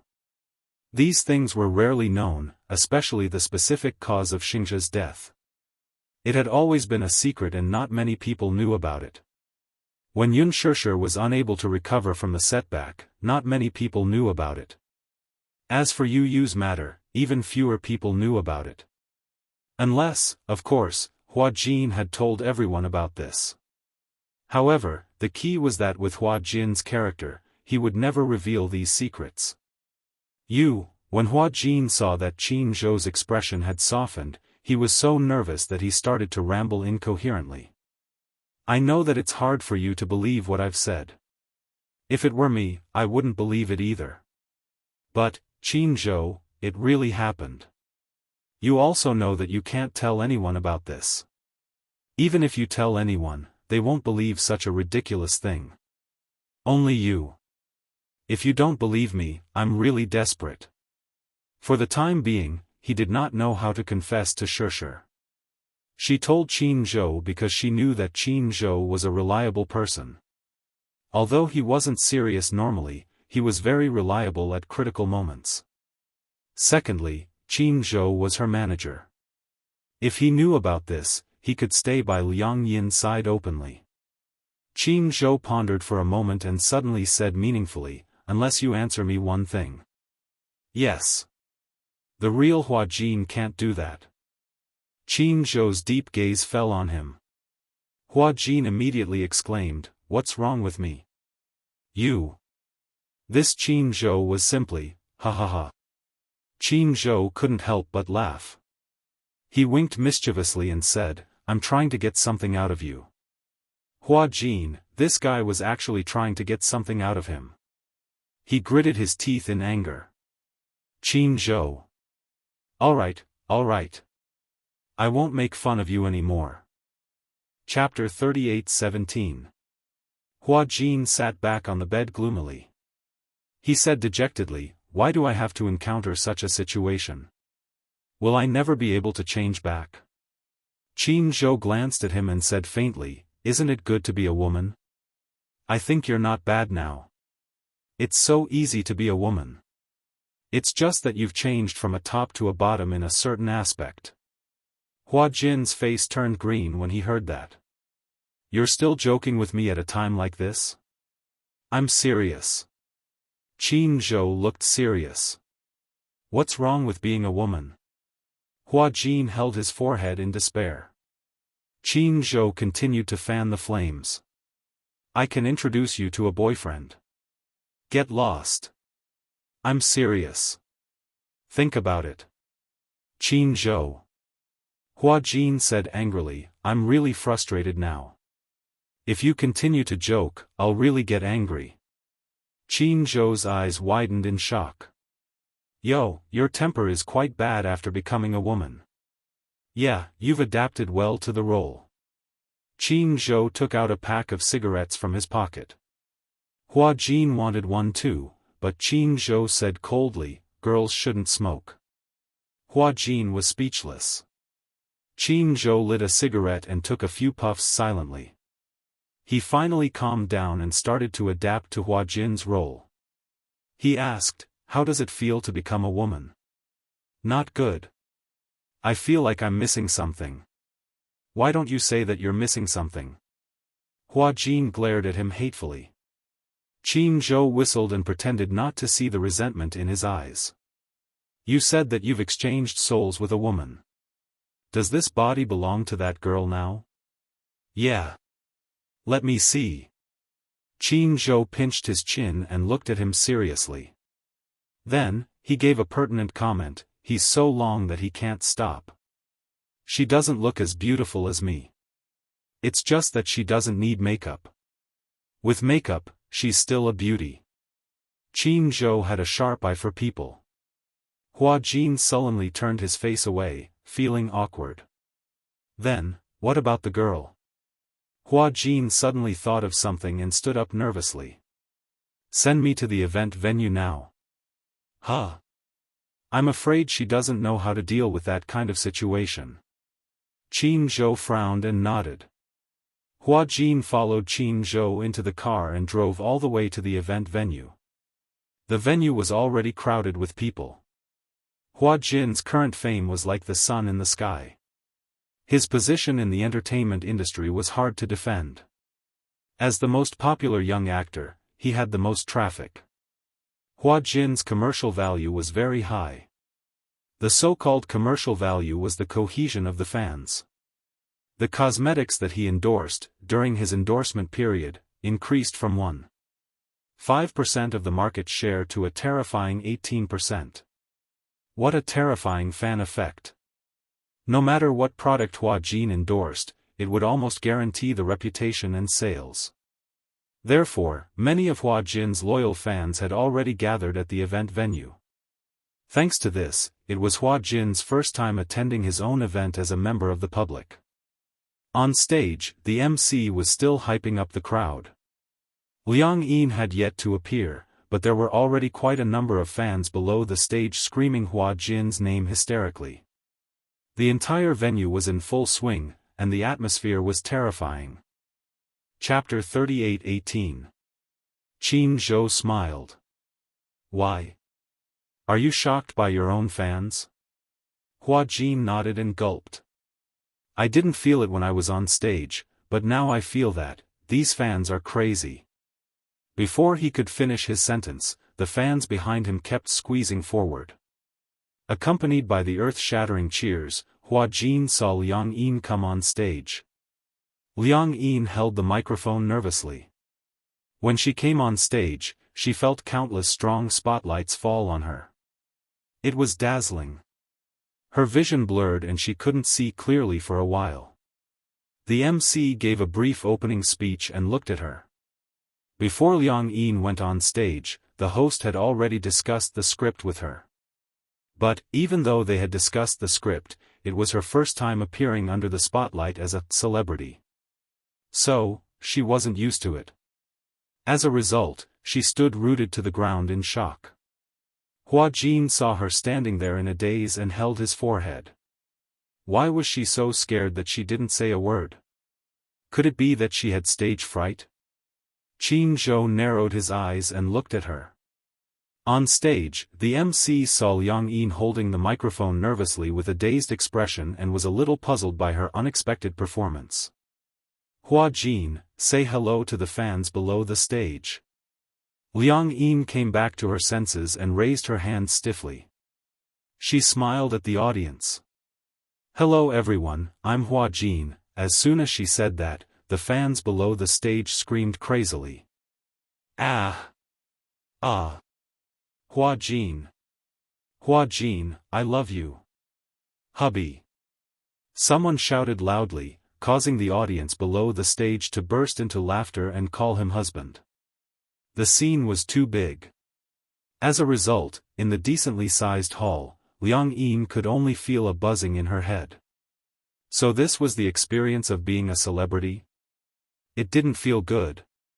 She was a fan of Tang Yu and had seen many fans chasing after celebrities. At that time, she felt that the more enthusiastic the fans were, the more excited the celebrity idol on stage would be. She shouted so loudly because she wanted her idol to hear her. Unfortunately, now that Liang Yin had switched over to Hua Jin's perspective, she realized that no matter how passionate the fans were, in her eyes, there was only a sea of black. She even felt like the fans below the stage all had the same face and she couldn't tell who was who. If he was too enthusiastic, it would instead, she was at a loss as to what to do. Hua Jin, I love you. Hubby. Hubby. She did not know how to respond. Although she was now occupying Hua Jin's body, she was not Hua Jin. These were not her fans. She did not even know how to reciprocate their enthusiasm. He was completely out of his wits. Usually, when celebrities were doing activities, they had to constantly interact with the fans below the stage. However, Liang Yin's ability to improvise was more than just passable. It was simply too horrible to look at. She just stood there awkwardly, as if she was petrified. Hua Jin covered his face. He knew that an ordinary person like Liang Yin would not be able to handle such an occasion. Qin Zhou was speechless. She seems to be frightened by your fans. Is it that exaggerated? Hua Jin said impatiently, isn't it just greeting and interacting with the fans? It's not difficult, right? I haven't asked her to act yet. It's not the same. Qin Zhou said, she might not have gotten into your role yet. Chapter 38:19. On one hand, he was feeling a little unwell. His stomach was strangely swollen and painful. On the other hand, the fans were so noisy that his eardrums hurt. If it wasn't for Liang Yin, he wouldn't want to stand in front of so many people. On the stage, although Liang Yin was just standing there in a daze, the MC's ability to save the situation was quite outstanding. He said to the fans, actually, I saw that Hua Jin was feeling a little unwell backstage. He turned to Liang Yin and asked, I heard that you were busy filming a new show and often stayed up late? Liang Yin didn't know how to answer. She didn't know how to smooth things over, but when she recalled Hua Jin's words, if she didn't know how to answer, just smile, smile, hence, a weak smile appeared on her face. The MC nodded and continued, I've worked with Hua Jin a few times. Once on the stage of an award ceremony and once on a variety show. He is a very dedicated idol. Backstage, I saw that his face was pale and he wasn't feeling well. After asking, I found out that because he was busy filming a new show, he came to our event this time with a sick body. So, it's really a rare occasion. Liang Yin was still smiling, but in her heart, she thought, what a serious nonsense. She wasn't sick. However, the MC was really good at making things up to smooth things over. Could it be that those who claimed to be sick on the previous shows were just excuses and excuses? However, her smile was too weak. When the fans below the stage saw it, their hearts ached and their voices gradually weakened. Hua Jin, all the best. Hua Jin, hang in there. We'll always support you. We'll always be by your side. The MC moved away and said to Liang Yin in a low voice, sit down. Liang Yin hurriedly nodded and sat down on the chair. Immediately after, the MC started a long speech. Then, he invited the brand's official spokesperson to give an impassioned speech. Liang Yin was in a daze the entire time. Hua Jin couldn't stand it anymore and said, I hate her for not living up to expectations. The MC tried to offer her a few times, but she didn't accept it. Qin Zhou said, she doesn't know these things. I feel that her ability to react on the spot is too bad, let alone interact. But you can't blame her. She's not a celebrity. When Hua Jin heard that, he didn't say anything. Indeed, Liang Yin was just an ordinary person. It was too far-fetched to ask her to act and do activities like a celebrity. However, it wasn't right to just sit there and do nothing. Fortunately, there was an interaction segment between the idols and their fans. One of the segments was to let the idol and the fan kiss through a love glass. Although he had seen this kind of trick many times, it was always used on his fans. However, not every fan was lucky enough to get on stage. Only the fans who received the VIP card had the right to enjoy this luck. The host randomly picked a few fans from the VIP area to come on stage and interact with Liang Yin. Liang Yin, on the other hand, was very open about this game. After all, the people on stage were all female fans, so she didn't have to be so reserved. She smiled and interacted with the host and the fans. It was the fans' turn to be excited and nervous. Although they were kissing through a glass, at least they could be in close contact with their idols. They could even hug them. This was something that many fans didn't even dare to dream of. "Oh! It's my turn, it's my turn."